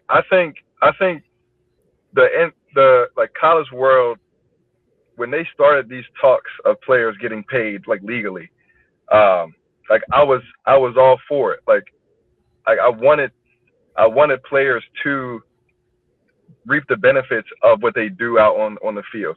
Like players work extremely hard to put fans in the seats, and these schools and the NCAA is benefiting off of the blood, sweat, and tears that these kids are doing. So making it legal for these kids to get paid is a good thing, in my opinion. And what I thought it was going to go, the way it was going to go was people were going to be allowed to get paid off of signing autographs, get paid off of their jersey sales, get paid off of making guest appearances, Thanksgiving, jersey sales, yeah, stuff like that. like normal shit. You know what I'm saying? Like I thought people were. I thought it was going to be made legal for those things to happen. Now, when they started saying like now people can get $10 million, I was like, whoa, what are we talking about here? What are we talking about, yo? So that's my only thing is I just feel like there should have been a better way, a better plan, a contingency plan in place for teams like Ohio State and Michigan and Texas A&M who are spending $30 million on their whole roster. Like, all right, let's calm down here. And that's the only reason why Texas A&M is in the playoffs or was in the playoffs, because they literally were the highest spending school in the country. Yeah. Texas A&M and Texas Tech. Yeah, they definitely spent that money on them rosters for sure. But yeah, it's like again, it's never gonna be balanced, because that oil money in Texas is always gonna outshine. It's gonna outshine the Alabama money. It's gonna outshine the Silicon Valley money. It's gonna outshine it. So you're 100% right. London, before we get you up out of here, you and my great co-host, you guys have other than coaching and being around St. Paul's, you guys are Philadelphia Eagles fans. What you think your Philadelphia Eagles going to do as they head closer to the NFL playoffs? I was hoping we didn't talk about the Eagles today, but since you brought it up, I guess we got to get into it. I'm nervous. I'm not gonna lie, bro. I'm nervous, man. It all depends on who we play in the first round. But I think, bro, this is looking a lot like 2023 all over again. That's where I'm at with it. So are you like my esteemed panelists, the great co-host that I have? Are you in the lane of we need to fire? Was Kevin Petula, the offensive coordinator? Are you under that umbrella as well? Yeah. I think he gotta get up out of there, man. I just don't. I don't. It's tough for me to advocate for somebody who continues to do the same thing over and over again, and everybody sees that there's a problem. Like, everybody sees that there's a problem, but you just refuse to do anything about it. Like, I can't go to bat for somebody that just refuses to change anything. Like nothing has changed since week one. And yeah. And to add on that, I don't know if y'all seen his press conference when they asked him about running the ball. He said, yeah. Like, what you mean we was just running? Like, you know what did he say? They asked, what was the question in London? And he said something like, we was just running the run. He said the news reporter asked him, he was like, yeah, it looked like a few times out there you guys were running the ball against a loaded box. Was that a part of the game plan, or did you not know what was going on? Like, blah blah blah. And he was like, yeah, well, so sometimes throughout the game we just run the ball regardless. I was like, what? Nice. Like, what? Like, I'm telling you, he don't like the defense is amazing. Like, the defense is legit to me. Like, yes, they are. They are. The Eagles have a championship defense. Yeah, they got a champ, but it's like I'm with him. Like, and I'm normally pretty confident, but like I'm with him because like his play calling just like listen by him just saying I just run it and load it back. That don't make me no more confident we gonna win the playoff game. Should they? depending on their matchup. Yeah, but it's like he don't even sound like he know what he doing. He sound like he playing Madden. He sound like somebody that played Madden and just, hey man, I thought it'd work. You know what I'm saying? Like he don't even sound like, huh? So if you watch the games, if you watch our like the whole game, when the offense is clicking and rolling, you'll see it's because Hurts is making checks to the line of scrimmage. Like all the plays that actually work and shit like that, Hurts is making checks at the line of scrimmage, and then when we go hurry up, and Hurts is making the calls, the offense looks completely different. Am I right, Tim? No, I agree. We always talk about going up tempo because that's what he looked like. He more comfortable with up tempo.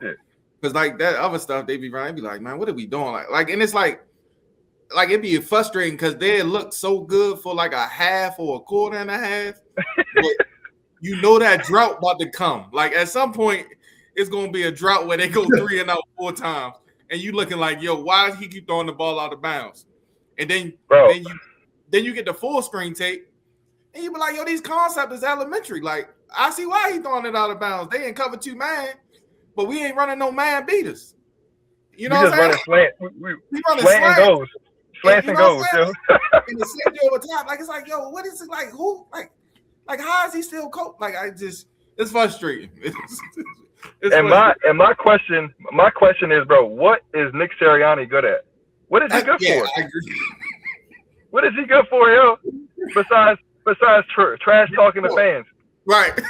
Right. He's starting to make me mad too because he gotta have his implant on something. We know Fangio got the defense, so we need everybody else that ain't Fangio figuring out this offense. Like it's too much talent. The offense shouldn't be this hard, yo. Like, go ahead. Nick Sirianni, wasn't he an offensive coordinator before he took the job? I think so. Well, he was a wide receiver in college. Like he played wide receiver. Yeah, I do know that. No, I know that, but I'm saying before he took the Eagles, before he became the Eagles head coach, he was an offensive coordinator, right? I don't even know where he came from, yo. I ain't gonna lie. I don't even know where he came. And that's my point about Kevin Petula. Like, to me, I blame. Blame is not the right word. I shouldn't say that. I look at 3 guys in line. I look at the head coach, I look at the offensive coordinator, I look at the quarterback.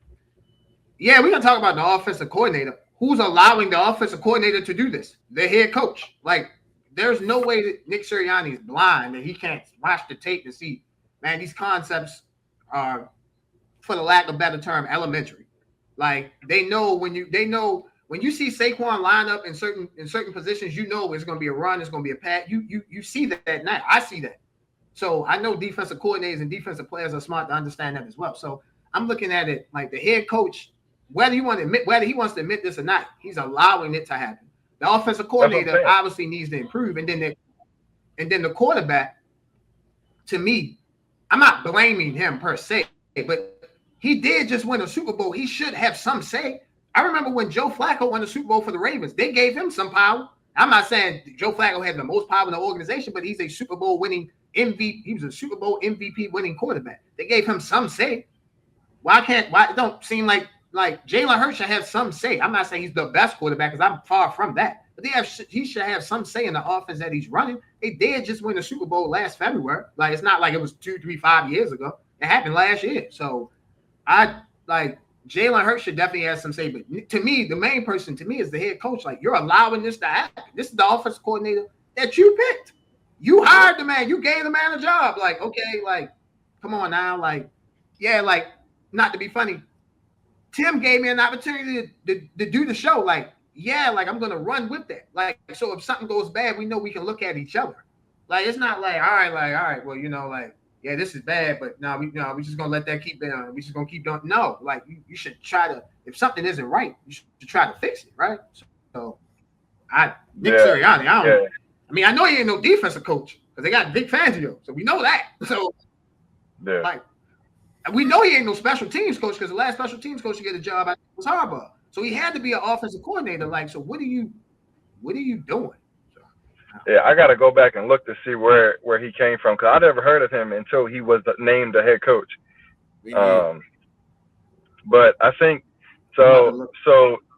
Like, I think that we have it so to fully wrap up your question, I think I think we have a chance to go back to the Super Bowl. I think we have the defense to win a Super Bowl, and we have the pieces on offense to score enough points to win a Super Bowl again. It's just a matter of, are we actually going to execute and do it at a high level? I'm not worried about the defense. I'm just worried about us scoring points. Now, your points about Hurts, I think, like, I know he struggled a lot this year, and I'm not even going to say it's all his fault or whatever. I still think Hurts is a top 5 quarterback in the NFL. Just the plays he makes, the throws he makes when the offense is clicking, like, he's up there with the best, with everybody else. And I mean, if you look around the league, everybody that they put in front of him has not done anything at all this year. Where's Jared Goff? He's at home. Matthew Stafford just threw 3 interceptions last week, and then lost to Sam Darnold. Who else? Lamar Jackson isn't doing a damn thing. Who else? Patrick Mahomes, his ass is home. Like all these quarterbacks that they've been naming to put in front of my guy. You know what I'm saying? Like, they all at home, yo. So yeah, you don't talk you trash, yo. I still think that Jalen Hurts is a top 5 quarterback in this league. Bro, all he do is get offensive coordinators promoted. That's all he do, yo. Yeah. All he do is get offensive coordinators promoted, yo. Now, Kevin Patullo, a different story.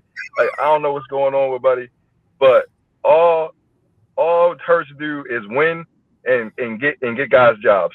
That's it. Jalen Hurts definitely is a winner. You can't take winning from him. He was a winner in college. I know he didn't only had winning moments in college, and you were at Alabama, and then when he transferred to Oklahoma, and now with the Eagles, he beat out Carson Wentz. He's the reason why Carson Wentz isn't there anymore. So he's definitely a gamer, definitely a winner. Just to go back on Nick Sirianni. Nick Sirianni was an offensive coordinator with the coach from 2018 to 2020. So he is an offensive coach. He was a wide receiver coach from 2016 to 2018. He was a quarterback coach with the Chargers from 2014 to 2020. So he's coach offense. So my point is, again, like, Nick Sirianni, you're allowing this to happen, whether you want to admit it or not. Do something. Yeah. Yes. Like, you should be like Dan Campbell. Use your offense prowess. Go ahead. I'm sorry. You know what I'm saying? Like Dan. I was saying, like, Dan Campbell, like the offensive coordinator for the Lions wasn't getting the job done. So Dan Campbell, as the head coach, took it upon him to be like, look, I'm gonna step in. I'm gonna show you. Like I'm not firing you, like it's anything like that. I just want to show you how I want things done, and that's what he did as a head coach, and I respect that. Now, granted, was it great? Like, was it anything special? No. You know what I'm saying? Like, nah, but he still took it upon himself as the head coach to say, this is how I want things done. Yeah, I think every head coach or every manager of something, like, when you go down, you want to go down your way. Like, if I go down, I'm going down my way. I can't go down someone else's way. Then I don't know, like, if my way would have worked. And I commend Dan Campbell. It didn't work for him with the Detroit Lions because they're not going to make the playoffs. But at least he took the onus on himself. This is what I'm looking for. This is what I need. Can we get this to happen? So I definitely agree with your point on that. I'm definitely looking forward to seeing the Philadelphia Eagles in the playoffs. To me, it's all about matchups, as you say. Could be a tricky first round matchup for them. Depends on how the playoff schedule is shaped out and how the rankings and the matchups are. But I'm definitely looking forward to watching the Eagles play.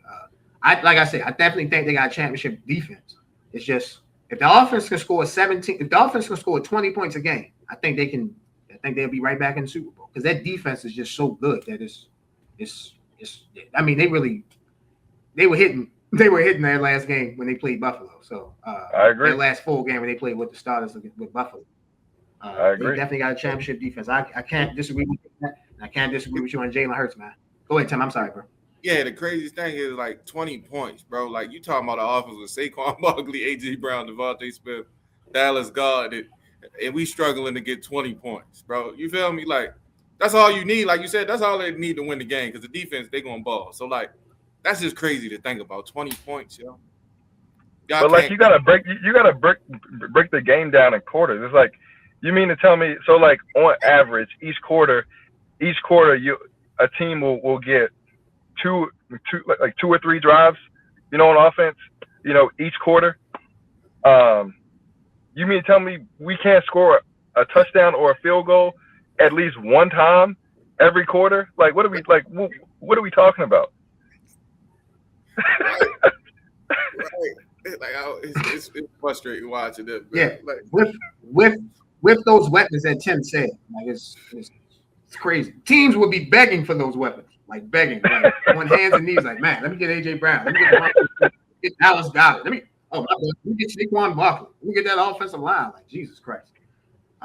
Again, I think all matchup dictate, but I think I think it's all dictated on matchups. But again, that championship defense, man, it's gonna be tough to beat the Eagles.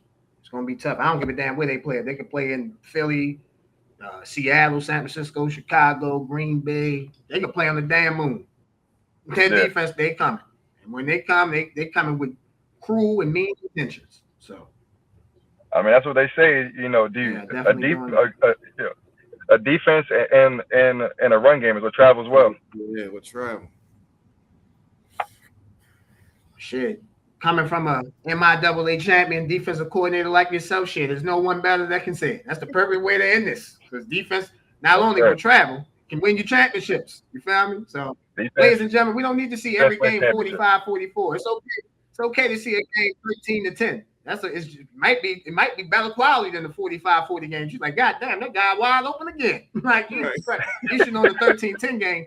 He's buckled down, locked up, can't move. I move.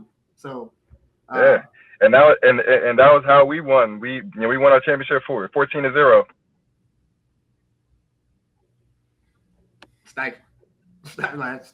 So, ladies and gentlemen, again, defense wins championships, man. Y'all can have all that pretty offense all you want. If you can't stop nobody, shit, you can score, they're gonna score. So, I mean, at some point, somebody gonna have to get a stop.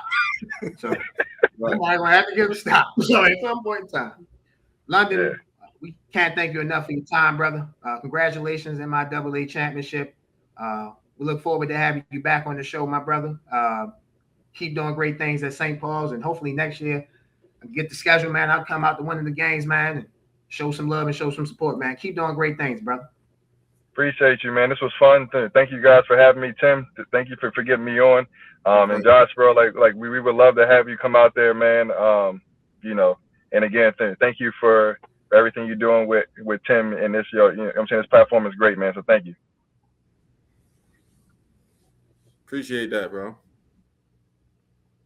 Yes, sir. Yeah, brother. This one's, man, definitely appreciate it. But you and Tim, man, you guys are very good people. This show would not be what it is without Tim. Tim is an amazing brother. We argue from time to time. By the way, thank you for that Mystique line. I'm going to use that on him when we get off the air. Appreciate you, London. I love you, brother. You can come back anytime. Anytime you want to host a show, you want to get your watch off on sports, it's just speak for you, brother. Ladies and gentlemen, take a quick break. We appreciate London for coming on. You're watching Highly Opinionated. We will be right back. Ladies and gentlemen, this episode of Highly Opinionated is brought to you by Edibly Airy. Enjoy the heightened experience of THC edibles in a whole new way. At Edibly Airy, our freeze-dry edibles available in 100 milligram, 200 milligram, 300 milligram, 400 milligram will give you the buzz you crave with a flavor you won't forget. Available in 3 different flavors: watermelon sunset, tropical fruit, and berry. To place orders, please visit the website at ediblyairy.com. While you're there at ediblyairy.com, use a promotion code. You guys see the promotion code on the screen. $ Highly Airy, $. Again, $ Highly Airy, $ for 20% off your first purchase. Follow us on IG at Edibly Airy for new product releases and monthly hookups. Must be 21 and over to purchase. Edibly Airy, the best freeze-dry edibles out. Go shop. Welcome back, ladies and gentlemen, to Highly Opinionated. Tim, Week 18 NFL recap time. I start off with the Carolina Panthers and the Tampa Bay Buccaneers. Buccaneers defeated the Panthers 16-14. Both teams end the season at 8-9. Carolina was led by quarterback Bryce Young. Bryce Young was 24-35, 266 yards, 2 touchdowns, 1 interception. Chua Hubbard, 5 carries, 10 yards. Rico Dowell, 7 carries, 10 yards. Tedero McMillan, 4 catches, 85 yards. For the Buccaneers, quarterback Baker Mayfield, 16-22, 203 yards, 1 touchdown, 1 pick. Bucky Irvin, 26 carries, 85 yards. Cade Otton, 7 catches, 94 yards, 1 touchdown. Your thoughts on the Buccaneers and Panthers both being 8-9? We didn't pick this game. However, by the Falcons defeating the Saints on Sunday, Carolina wins the NFC South. They're the only team out of the NFC South that has made the playoffs. Man, I ain't gonna be long on this game, man. First, this was the worst officiated game this weekend, man. This game was terrible. Like, it was a bunch of bad calls, a bunch of I don't know what the refs was looking at in this game. This was bad. Like, this was bad across the board, man. But shout out Bucks, man. Like I said, I don't got much to say. Shout out the Bucks, man. They won the game. That's all I got. I don't got no breakdown for y'all on this one, man. Yeah, I mean, the Bucks found a way to win. Started out early, being up 7-0 early in the game. Carolina, typical NFC South battle. Should jump out, but they don't. And Carolina, kept it close, but the Bucks found a way to win the game at the end. So, shout out to Carolina. I'll speak more on Tampa Bay in our next segment, but shout out to the Carolina Panthers. They win the NFC South. They are 8-9. They have a home game this week against the Los Angeles Rams. Next game we're going to preview. The game I feel like we have a little bit more to talk about. The Seattle Seahawks and the San Francisco 49ers. Seattle defeated San Francisco 13-3. Sam Darnold for Seattle was 20-26, 198 yards. Kenneth Walker III, 16 carries, 97 yards. Zach Charbonnet, 17 carries, 74 yards, 1 touchdown. Jackson Smith and Jigma, 6 catches, 84 yards. 49ers was led by quarterback Brock Purdy, 19-27, 127 yards, 1 interception. Christian McCaffrey, 8 carries, 23 yards. Jawan Jennings, 4 catches, 35 yards. Outside the breakdown offense. It was a defensive rock fight. To me, the game changed. 49ers were driving down the field. McCaffrey literally driving down the field, had the ball in the red zone. Brock Purdy hits him right in his hand. The defender catches the interception. In fact, I'm get the defender's name right now, so I'm gonna call him the defender. Drake Thomas, number 42. I mean, the ball was a little bit behind him, but Brock Purdy hit him. And McCaffrey being the skill runner that is, he should have caught it. He didn't. Game changed on that. But basically, it was 2 defenses. Seattle has the best defense, in my opinion, in the NFC. You can make that case. One of the best defenses, if not the best defenses. And that defense just stifled San Francisco. And I felt like San Francisco, they gave up rushing yards, but they basically tried to minimize Seattle in the red zone. Don't let them score a touchdown, kick field goals. And that's basically how it was a game. But to me, again, the game changed. San Francisco driving. Brock Purdy throws a pass to Christian McCaffrey. Again, I feel like it should have been caught. He didn't catch it. Ball bounced off his body, bounced off his hands. Drake Thomas caught it. And Seattle basically put the game away from that. Congratulations to Seattle getting 14 wins, 14-3, winning the NFC West, and being the number 1 seed in the NFC and have a first-round bye. Yeah, man. Put some respect on my guy name, man. There's 2 different organizations with 14 wins, man. Like, you know what I'm saying? You know what I'm saying? He can play football, man. You know what I'm saying? Sometimes your organization, you get drafted, you does, man. Right? And yeah, Purdy, that pass to McCaffrey, it's the same as the Andrews play to me. You throw a better pass as a walking touchdown. It was behind him. He got reached back. A little difficult to catch. Like, you running one way, you got to reach back and try to catch the ball. So it's better placement on the ball. You know what I'm saying? It's a walking touchdown. But Seattle, man, defense stifling, man. They're a good team, man. It's gonna be a tough out for anybody. Shout out, man. I'm double shouting out Seattle defense, man. Y'all helped me get the win in the fantasy, man. So I appreciate y'all dearly, because the week before Purdy danced all over the Bears. So, you know what I'm saying? Y'all helped me claw back and get the dub. So I appreciate y'all, Seattle. You know what I'm saying? And once again, man, good season, 49ers. Good season. Yeah, I thought San Francisco actually overachieved for what they lost to be 12-5. I know they had a last place schedule, but I feel like they overachieved. You said put some respect on your guy's name. I'm gonna put some respect on his name. He's the first guy. He's one of the. I show you this list of guys that win 14 games with 2 different franchises. It's insane. But respect don't come in the regular season. You know how this works. Now respect for Sam Darnold because he regular, fine. But respect don't come in the regular season. You know how this works. I'm very interested to see who Seattle plays in the first game because I have a feeling they will play an NFC West team in the first game. It will either be the team that they played on Saturday or the team that they snuck out a win with at Seattle a couple Thursday nights ago. So I'm looking forward. We're going to find out. The respect, listen, not to be funny, respect ain't going to be hard to find because he's going to earn it. He's going to have to play some guy. He might have to play your boys. You feel me? So respect going to be earned. Respect, he's going to earn that respect. So for what he's did in the regular season, he played well, 14-3 team, and you called it. You said Seattle was going to win the NFC West before the season started. I'll give you your credit. I'll give you credit for that. But this is a new season, bro. Respect that 0 now. Everybody starting at the same place. So let's see what you do with it. You got plenty of opportunity. You got 2 home games to get to San Francisco. I mean, I'm not gonna say he should win those, but depending on the matchups, you found me, they number 1 seed, they should be, they should be sitting pretty. So I think he has earned respect. He's shown me he's a good quarterback. So congratulations to Sam Darnold, San Francisco 49ers. Shout out to Mike McDonald too.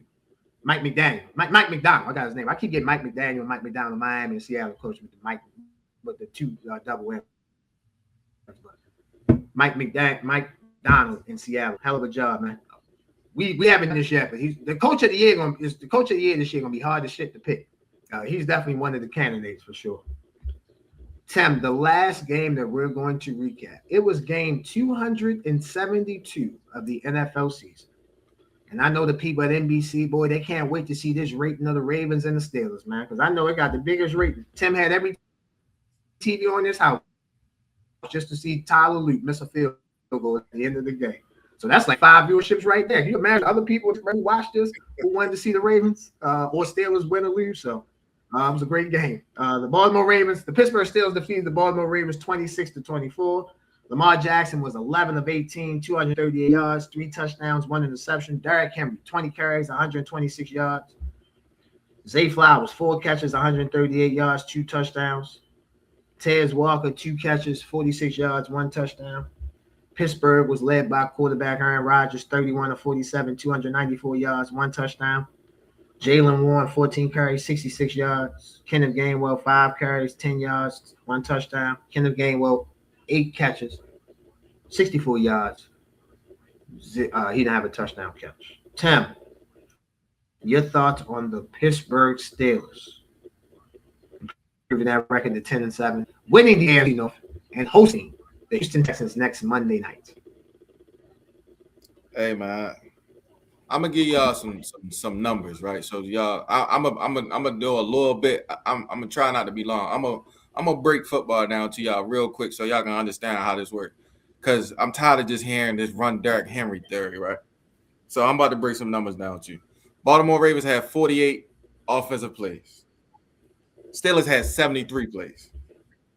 Ravens had 9 penalties for 78 yards. Steelers had 5 penalties for 45 yards. Steelers led in time of possession by 9 minutes.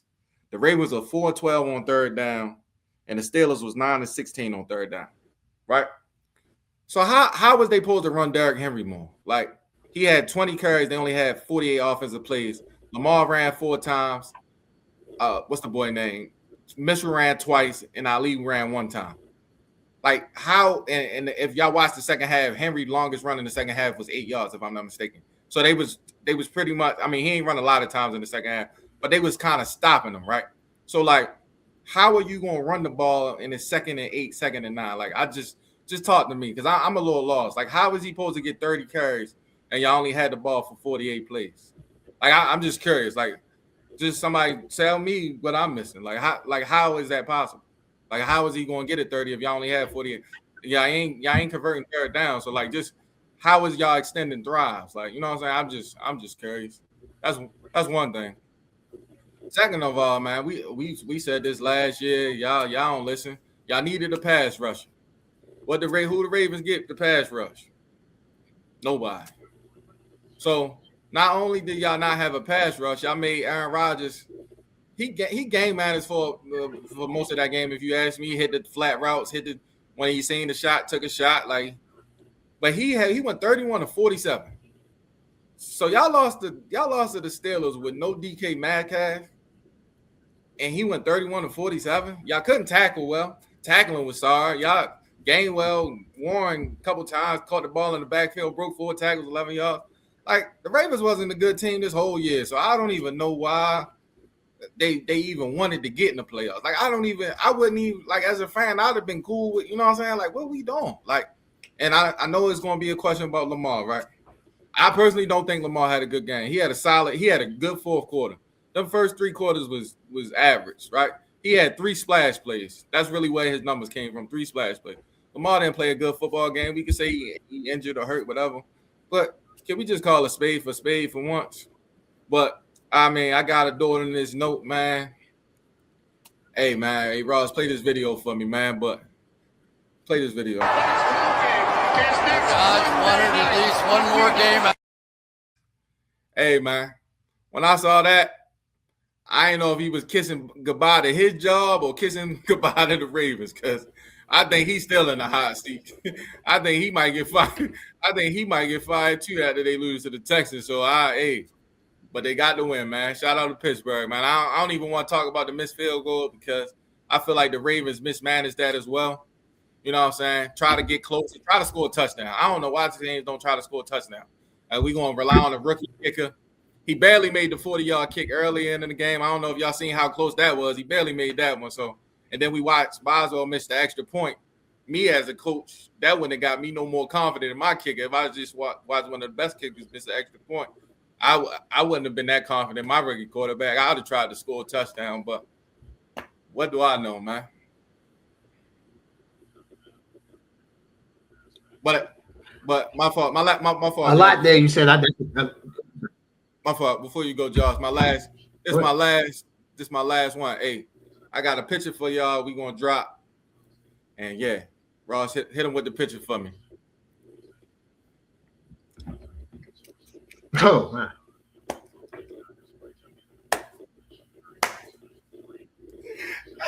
Dang. People, I have nothing to do with this. I'm just co-hosting the show. That's all I'm doing. Yeah, you're funny. That's the face. That's the face you make at me when I say some crazy things. That's the face I look at you when you say some crazy things. You're like, man, What the hell? So you said a lot there. I actually agree with most of what you said. I disagree with the Lamar point. I thought Lamar played a good game. Now you can talk about the first couple quarters he struggled, but I don't look at that. I thought he had one or two bad plays in the first 3 quarters. He was rolling to the sideline and he overshot D-Hop. It was one play. D-Hop was wild. Yeah. Now D-Hop could have run it. It was kind of like the Mike Evans. I thought that was 4 quarters. It was kind of like. I thought that was. I could be wrong. I thought it was late in the game. Might have been 4th. I thought it was 3rd, but might have been 4th. But I thought Lamar. I thought the first 2.5, 3 quarters, I thought they were running the ball, so there's no reason for him to do anything. The tip interception, this is my saying. Tips and overthrows, you got to get those as a defense. So I don't really count the interception on him, especially that type of tip. Like if you watch the tip, Watt had to really, somebody tipped the ball, Watt controlled the ball, got the ball. So I don't blame that on the quarterback. And I thought for me, Lamar played good enough to win the game. You can make a case he was the best quarterback on the field.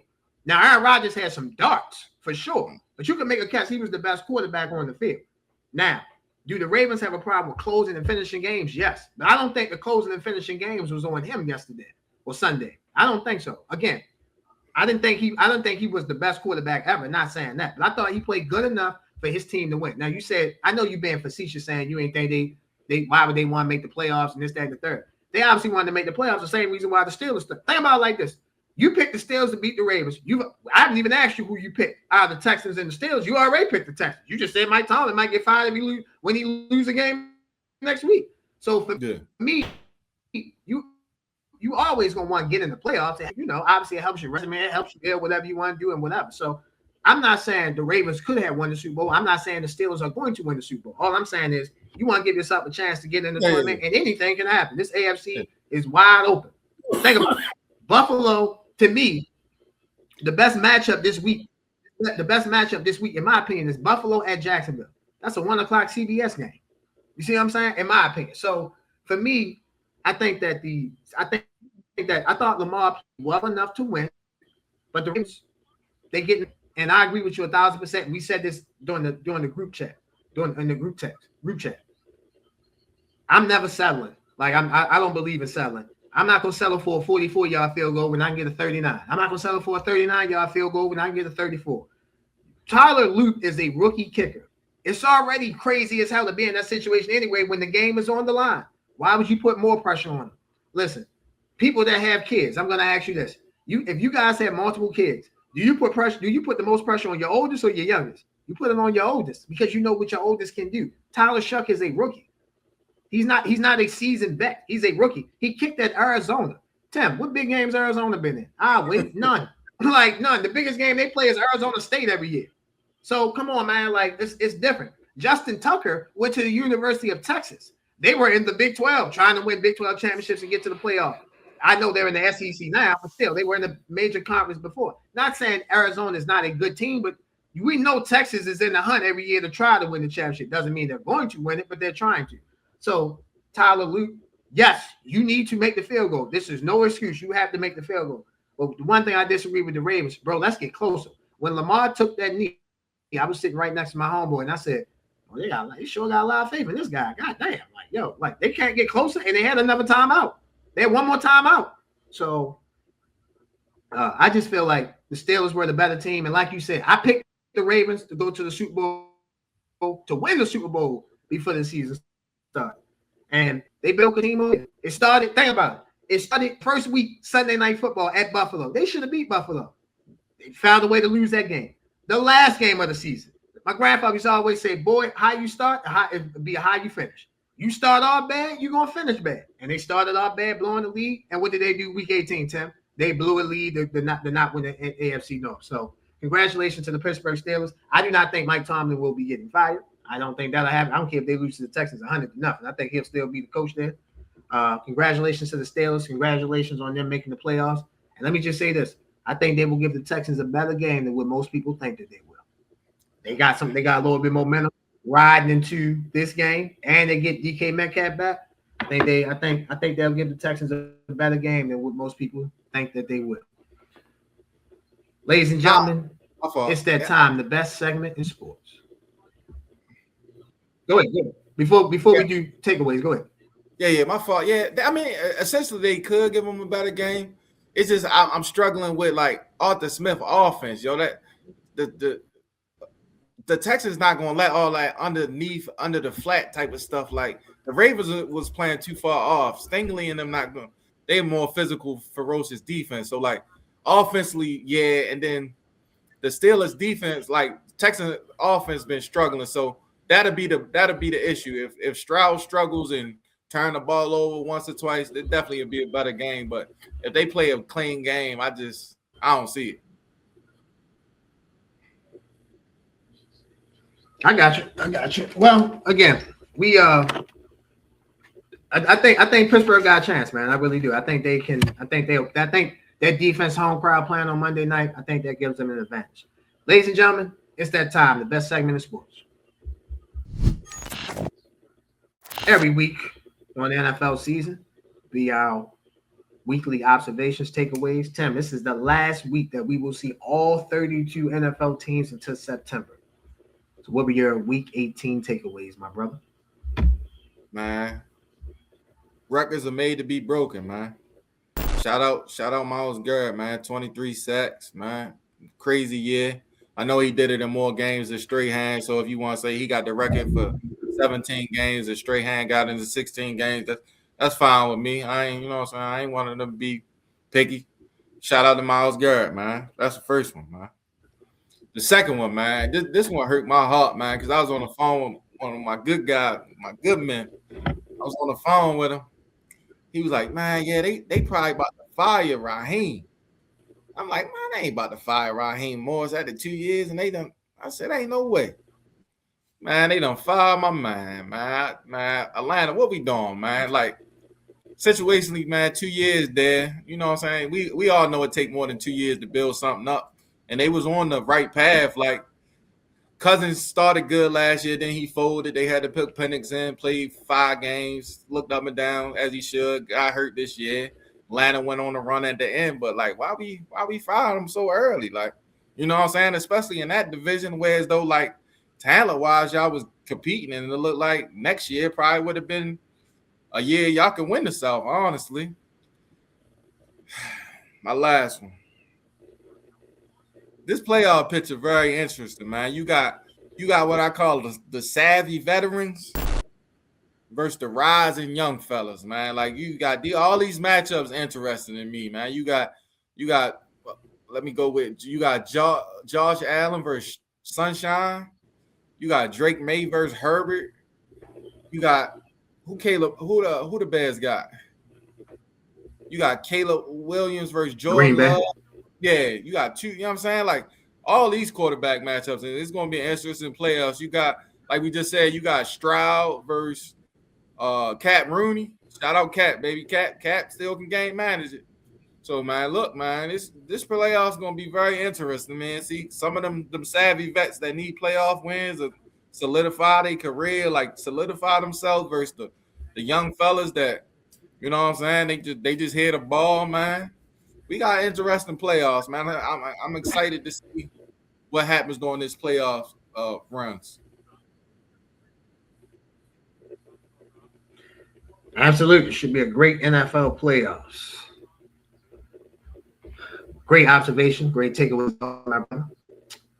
My first takeaway, when you do shows like this, or when you out here in a public eye, when you right, you want all the credit, but when you wrong, you shouldn't run from the blame.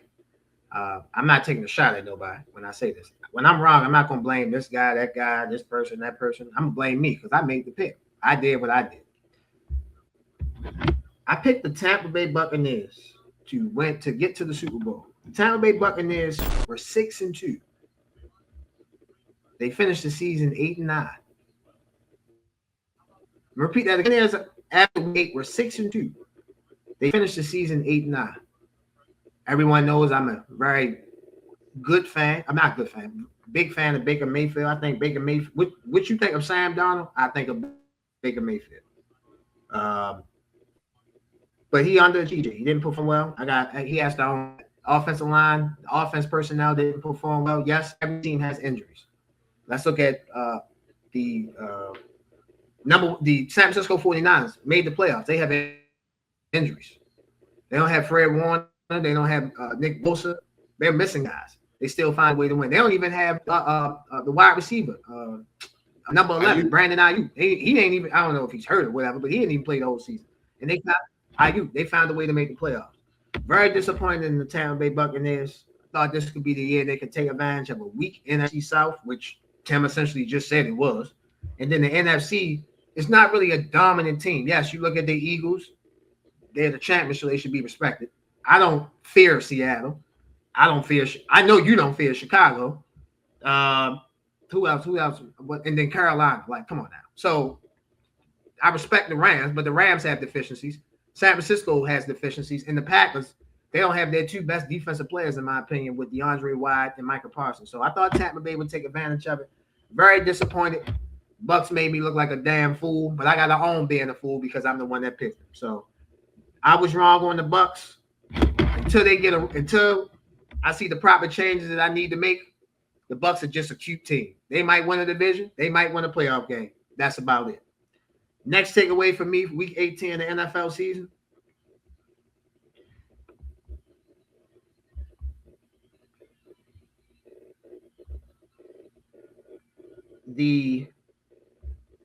Your boy, Riley Leonard. I thought even though the Texans played backups in the second half, I thought Riley Leonard played well. Quarterback, you put in the group chat, he won 370 yards, 2 touchdowns, 1 interception.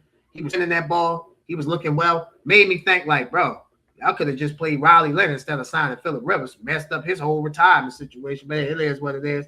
Maybe next year Riley, I think the coach will still bring in a quarterback because you can't just go into the season with Riley Leonard. But Riley Leonard definitely showed some. He's shown that, okay, given the right situation, right circumstance, and he does have a good offensive head coach with Shane Steichen, he can make something happen. My last takeaway,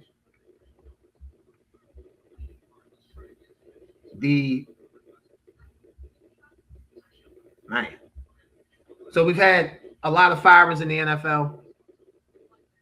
Head coach Raheem Morris lost his job. Head coach Kevin Stefanski of the Cleveland Browns lost his job. Head coach Arizona Cardinals Jonathan Gannon lost his job. This is another I was wrong. You guys probably don't remember this, but Tim picked Seattle to win the NFC West. John picked the Rams to win the NFC West, and Josh picked the Arizona Cardinals to win the NFC West, and they fired their coach today because they have 4 wins on the season. Another team that I overvalued extremely. I might have overvalued them more than I overvalued Tampa. At least Tampa was damn near close to winning their division. Arizona had no chance. Arizona tough know that they're going to be in the quarterback market because they don't have their quarterback on the roster. So very interested to see where Kyler Murray goes and see what happens with him. And obviously the season wasn't good. They fired their head coach Jonathan Gannon. I look for Jonathan Gannon to be an intriguing defensive coordinator. Keep your eye out on Jonathan Gannon in Dallas, replacing Matt Eberflus as the defensive coordinator in Dallas. I think that'd be a good fit for him. Ladies and gentlemen, we're going to take a quick break. You're watching Highly Opinionated. We will be right back. Ladies and gentlemen, this episode of Highly Opinionated is sponsored by Wolves of War. In some of the episodes, you can see my co-host and Ross wearing a brand called Wolves of War. Wolves of War is our first sponsor, ladies and gentlemen, and we are so thankful to have those guys sponsoring Highly Opinionated. Thank you very much. The actual meaning of Wolves of War is that it represents having a strong path behind you through the battles of life. With the right people behind you, you can get through anything. You guys see the link for Wolves of War? Make sure you guys click on the link, shop, great apparels, t-shirts, sweatsuits, whatever you want, they have. Once again, Wolves of War. Make sure you guys go shop. Welcome back, ladies and gentlemen, to a jam-packed episode 66 of Highly Opinionated. NFL wildcard preview time. Time to pick some games. 6 NFL games, Tim. Let's go through them quickly. The LA Rams travel to Carolina to take on the Carolina Panthers. This game is Saturday at 4:30 on Fox. Joe Davis, Greg Olsen will be on the call. This is a rematch of a game that happened week 13. The Panthers defeated the LA Rams 31-28 on November the 30th. Tim, who wins and advances to the NFC divisional? The LA Rams or the Carolina Panthers? Man, this game got upset written all over it. But give me the Rams in a close one, man.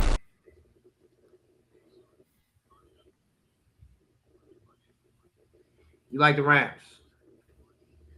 I like the Rams as well. I don't think I disagree with you on the upset pick. Carolina would have had a better chance of winning if they didn't already beat them. The Rams know going into this game, going into this stadium, we played in this stadium, we lost before. Our antennas need to be super up. They will be super up. I like the Rams to defeat Carolina Saturday at 4:30 on Fox. Our next game that we're going to preview, third time's a charm. The Green Bay Packers and the Chicago Bears face off for the third time this meeting. And the third time in the last 5 weeks. They played week 14, week 16, and now they're playing technically week 19, which is after week 18, the wild card first round of the NFL playoff. The Green Bay Packers come into the game, number 7 seed in the NFC. The Chicago Bears come into the game as the number 2 seed in the NFC. The first meeting, the Green Bay Packers won 28-21. The second meeting, the Chicago Bears won 22-16 in overtime. I'll start us off, Tim. Now, you know I've been a big advocate for the Chicago Bears. You know I've been, quote-unquote, riding with the Bears on the show the whole season. The Bears should win. Should win because they have the, quote-unquote, more healthier players. But I think Green Bay finds a way to irk this out. So Chicago's favored by 1.5. The over-under is 45.5. I think Green Bay wins this game on the road. Give me the Packers. Yeah, man, I told you I wasn't believing in Chicago, and they almost did exactly what I said. They almost went 0-3 in them last two. They went 1-2. Onside kick saving from going 0-3. You just couldn't wait to bring that up. They won. You said it was gonna go 0-3. They won one. They won one of them games. Yeah. I mean, they won one. You know what I'm saying? But what I tell you though, I said I would respect if they won two, right? I said if they go 2-1, I believe. You would respect if they beat Detroit the last game of the season, I even would. though it didn't mean nothing. Because your team did. Your team. The reason why I don't really hold Detroit against them is because they knew y'all wasn't playing nobody. So all right, well, Washington can beat these guys, and that's what. But they ain't play because the game was on at the same time, so it ain't like we lost before them. But Detroit and the Bears was playing football, yo. Like that wasn't no. No, I know. But I'm saying Chicago always knew they had Washington in their back pocket because y'all weren't playing anybody. And if y'all did play anybody, Devontae Smith played the first drive, and then he got out the game. They ain't know that though, because that game was close to the, like, you know what I'm saying? Washington had to pull out a squeaker. Like Washington, I get what you're saying. Like theoretically, they figure Washington, but Washington had the third string quarterback, so they ain't really know. But I feel what you're saying. But the Bears, man, I like the Packers as well. The Bears defense isn't good to me. I think the Packers get enough stops. Give me the Packers. Jordan Love and the Packers. We both like the Packers. Ladies and gentlemen, the game of the weekend, in my opinion. The 12-5 Buffalo Bills, 6 seed, the AFC, travel to the number 3 seed Jacksonville Jaguars. This game is Sunday at 1 o'clock on CBS. Jim Nantz, Tony Romo will be on the call. The Buffalo Bills are favored by 1.5. The over-under is 51.5. Tim, who advances to the AFC divisional? Buffalo or Jacksonville? Simple answer, man. Josh Allen, James Cook, man. Give me the Bills. You like the Bills.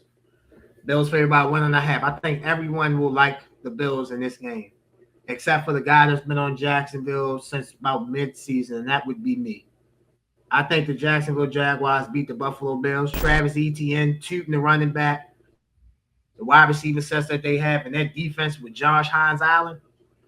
I like Jacksonville. Give me Trevor Lawrence and the Jacksonville Jaguars. Shout out to my guy Liam Cohen, former offensive coordinator in Tampa, now the head coach, another head coach that should be in strong consideration for coach of the year in the NFL. I like Jacksonville to defeat Buffalo. Next game we're going to preview the 12-5 6 seed San Francisco 49ers travel to the number 3 seed Philadelphia Eagles. This game is Sunday at 4:30 on Fox. Kevin Burkhardt, Tom Brady will be on the call. The Philadelphia Eagles are favored by 4.5. The over-under is 44.5.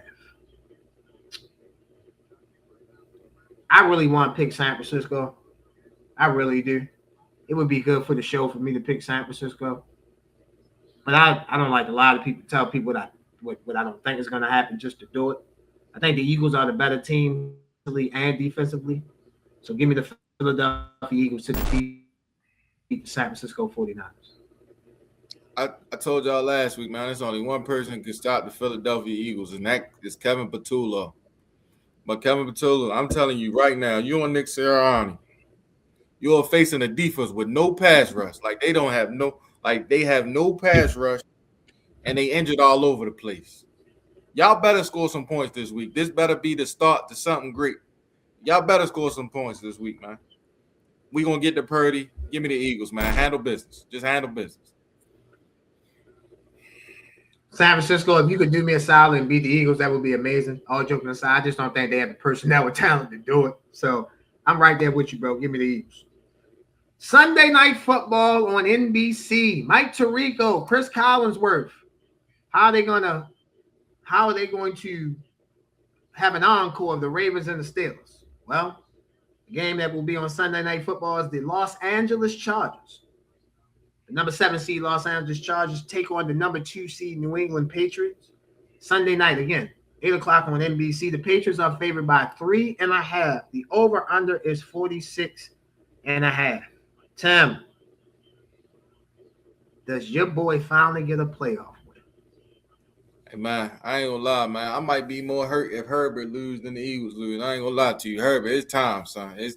I can't defend you no more. I know you good, I think a lot of people know you good. Now we just got to show them. Like, you know what I'm saying? It's time. Drake May, are you ready, man? This is one of them situations. Y'all young team. I just don't see y'all in hardball. I'm not playing with you. If that defense, I'm telling you, Chargers, don't do this to me. Don't do this to me. I'm picking the Chargers, man. But I'm going Chargers, man. Yeah, listen. Can I just say this? Can I say this? You have every right to pick who you pick. Please, bro, if they lose, please don't blame the head coach or the defensive coordinator, offensive coordinator when the quarterback got 4 picks. I ain't do that. That's all I'm asking. I ain't do that last time. Well, I ain't do that last time. I just said they needed to run the ball. Because I know you. Yeah, it was they was up. Come on, yo. Come on, yo. You know they should have ran the ball. Like No. I'm not talking about Jacksonville. I'm talking about last year against the Texans. I'm not talking about Jacksonville game. Jacksonville game, bro. That's 30 years old. Oh, yeah. I mean, I told you he ain't play well, but the line got dominated too. Like it was you 2 of them interceptions. One of them hit in the air. Like I know he did. And then the one at the end of the game, they was down 14 trying to make a play. So I mean, I get it. The interceptions look bad, but they just got whipped in the trenches that game to me. Like, I mean, he ain't played well, obviously. Most quarterbacks, when you get whipped in the trenches, you normally don't play well. But yeah, I'm saying this game, hey man, ain't no excuses, man. I like the Chargers. I just think they're missing the offensive line play that they need without the 2 tackles. So I'm gonna take the Patriots at home. I think Drake May, Mike Vrabel. I think they keep that momentum going. I think the Patriots find a way to win the game at home. So give me the Patriots. You like the Chargers. Can't wait to watch Sunday Night Football on NBC. Last game of the weekend. Monday Night Football. The Houston Texans. 5 seed. Houston Texans take on the number 4 seed Pittsburgh Steelers Monday night at 8 o'clock on ESPN/ABC. Joe Buck, Troy Aikman will be on the call. The Houston Texans are favored by 3.5. The over-under is 39.5. I said early in the show, I think Pittsburgh will play the Texans tough. I think both teams' offenses leave a lot to be desired. The Texans' offense leave a lot to be desired, and the Steelers' offense leave a lot to be desired. To me, the Steelers' offense lack playmakers. They have DK Metcalf, you have Gainwell, and that's about it.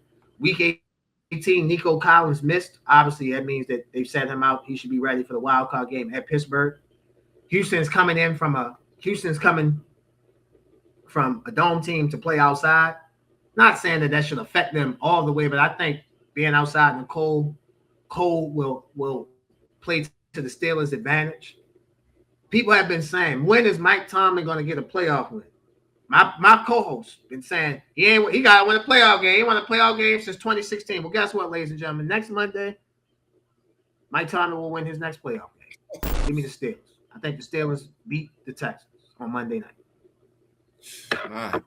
That's a bold one, right? Because I think this the game. Y'all know my favorite football movie, Any Given Sunday. Remember Cat Rooney? He threw that pass, and then he looked to the crowd, and it looked like the lights went off. I think that's what's about to happen to Aaron Rodgers, man. He gonna look to that crowd. Them Texas pass rushers gonna be getting to him, and he gonna say, "Yeah, let the kid play. Let the kid play. Let the kid play. Give me the Texans, man. Give me the Texans, man. I like Texas. Yeah, give me the Texans. I like the Steelers. You like the Texans. Great wild card weekend of football. Football actually starts Thursday. College football playoff Thursday. College football playoff Friday. NFL playoff Saturday. NFL playoff Sunday. One NFL playoff game on Monday. Ladies and gentlemen, before we get up out of here, as you guys see, big week in college basketball. You see games on Monday, Tuesday, Wednesday, Thursday, Saturday, and Sunday. Couple games I'm looking forward to this week. Number 13, Alabama. Number 11, Vanderbilt. I think this would be Vanderbilt's first real SEC test on the season. Vanderbilt is undefeated. So the SEC has taken a step down from college basketball last season, but Vanderbilt has taken a step up. The next team I'm looking at, and of course I'm selfish for obvious reasons. My Duke Blue Devils got a tough ACC week this week. Play number 16 Louisville with Michael Brown, freshman sensation. On Tuesday, the game is 7 o'clock on ESPN. And then on Saturday, they play the number 24 team, SMU Mustangs. SMU just defeated North Carolina over the weekend in Texas. So I'm looking forward to seeing what Duke has to do. One road game, one home game. Should be a great, fantastic week of college basketball. Also, let me give one shout out. I know we always talk about the Power 4 teams, the Major 4 teams. Wednesday night at 7 o'clock, you guys want to watch a mid-major threat that can win a game or two in the NCAA tournament? Belmont and Northern Iowa. That game is Wednesday at 7 p.m. One of those teams get in, they can win a game. I watched Belmont play early against somebody. They lost to a Power 4 team, but they play the way they play basketball. They will be they can the way their playing style is. They can definitely win a tournament game. I would say jacking threes, but shooting threes at a high clip, that'll keep you in every game. You know that brother better than anybody coaching basketball. So should be a great week of college basketball. We are looking forward to it. Ladies and gentlemen, I want to thank you guys for watching episode 66 of the best sports show out, Highly Opinionated. For the best editor, the best producer, the best guy here on Highly Opinionated. We love you, Ross. Keep doing you. Ladies and gentlemen, I work with the best people in the world. Ross, Tim, the best co-host in the game, my brother. All love, keep winning, keep being you. What's new with Wolves of War, my brother? Oh, appreciate it, man. I got a sweatsuit drop in. What we in? January, probably mid-January. Got a nice sweatsuit I'm working on dropping for y'all, man. And I'm just trying to get more consistent with the drops. You know how that go. But hey, man. I'm working, man. I'm working, trying to get the people what they need, man. Every time somebody buys something for me, man, it brings a smile to my face because it's just like, yo, I really designed it. Yo, it's something like when you know what I'm saying? It's sort of like I know how highly opinionated it is for you. Like, yo, we really, you know what I'm saying? Like, I really did that. You know what I'm saying? So appreciate it, man. Definitely support, man. Support. I hope we all feel that way about Highly Opinionated. As I say every episode, yes. Everything needs a face. I got that. Y'all look at me as the face. That's fine. That's cool. I don't have any of the success I don't have without the teammates that I have, the best teammates in the world. Shout out to Dylan. Dylan is coming back, ladies and gentlemen. I work with the best basketball. I work with the best basketball guy I could work with at JG. I work with the best football guy I could work with, my brother Tim. I work with the best producer, editor, the best guy. Oh, my man in Raw. So yeah, y'all can give me the face, but again, man, without these guys, I'm just a guy talking. So thank you guys. I love you guys. Keep winning. Tim, any way we can promote Wolves of War on the show, you know we got you, brother. So appreciate it. For the best co-host in the game, Tim, I'm merely Josh. We will see you guys on episode 67. Enjoy college football playoffs and the NFL playoffs. We are out. Appreciate y'all.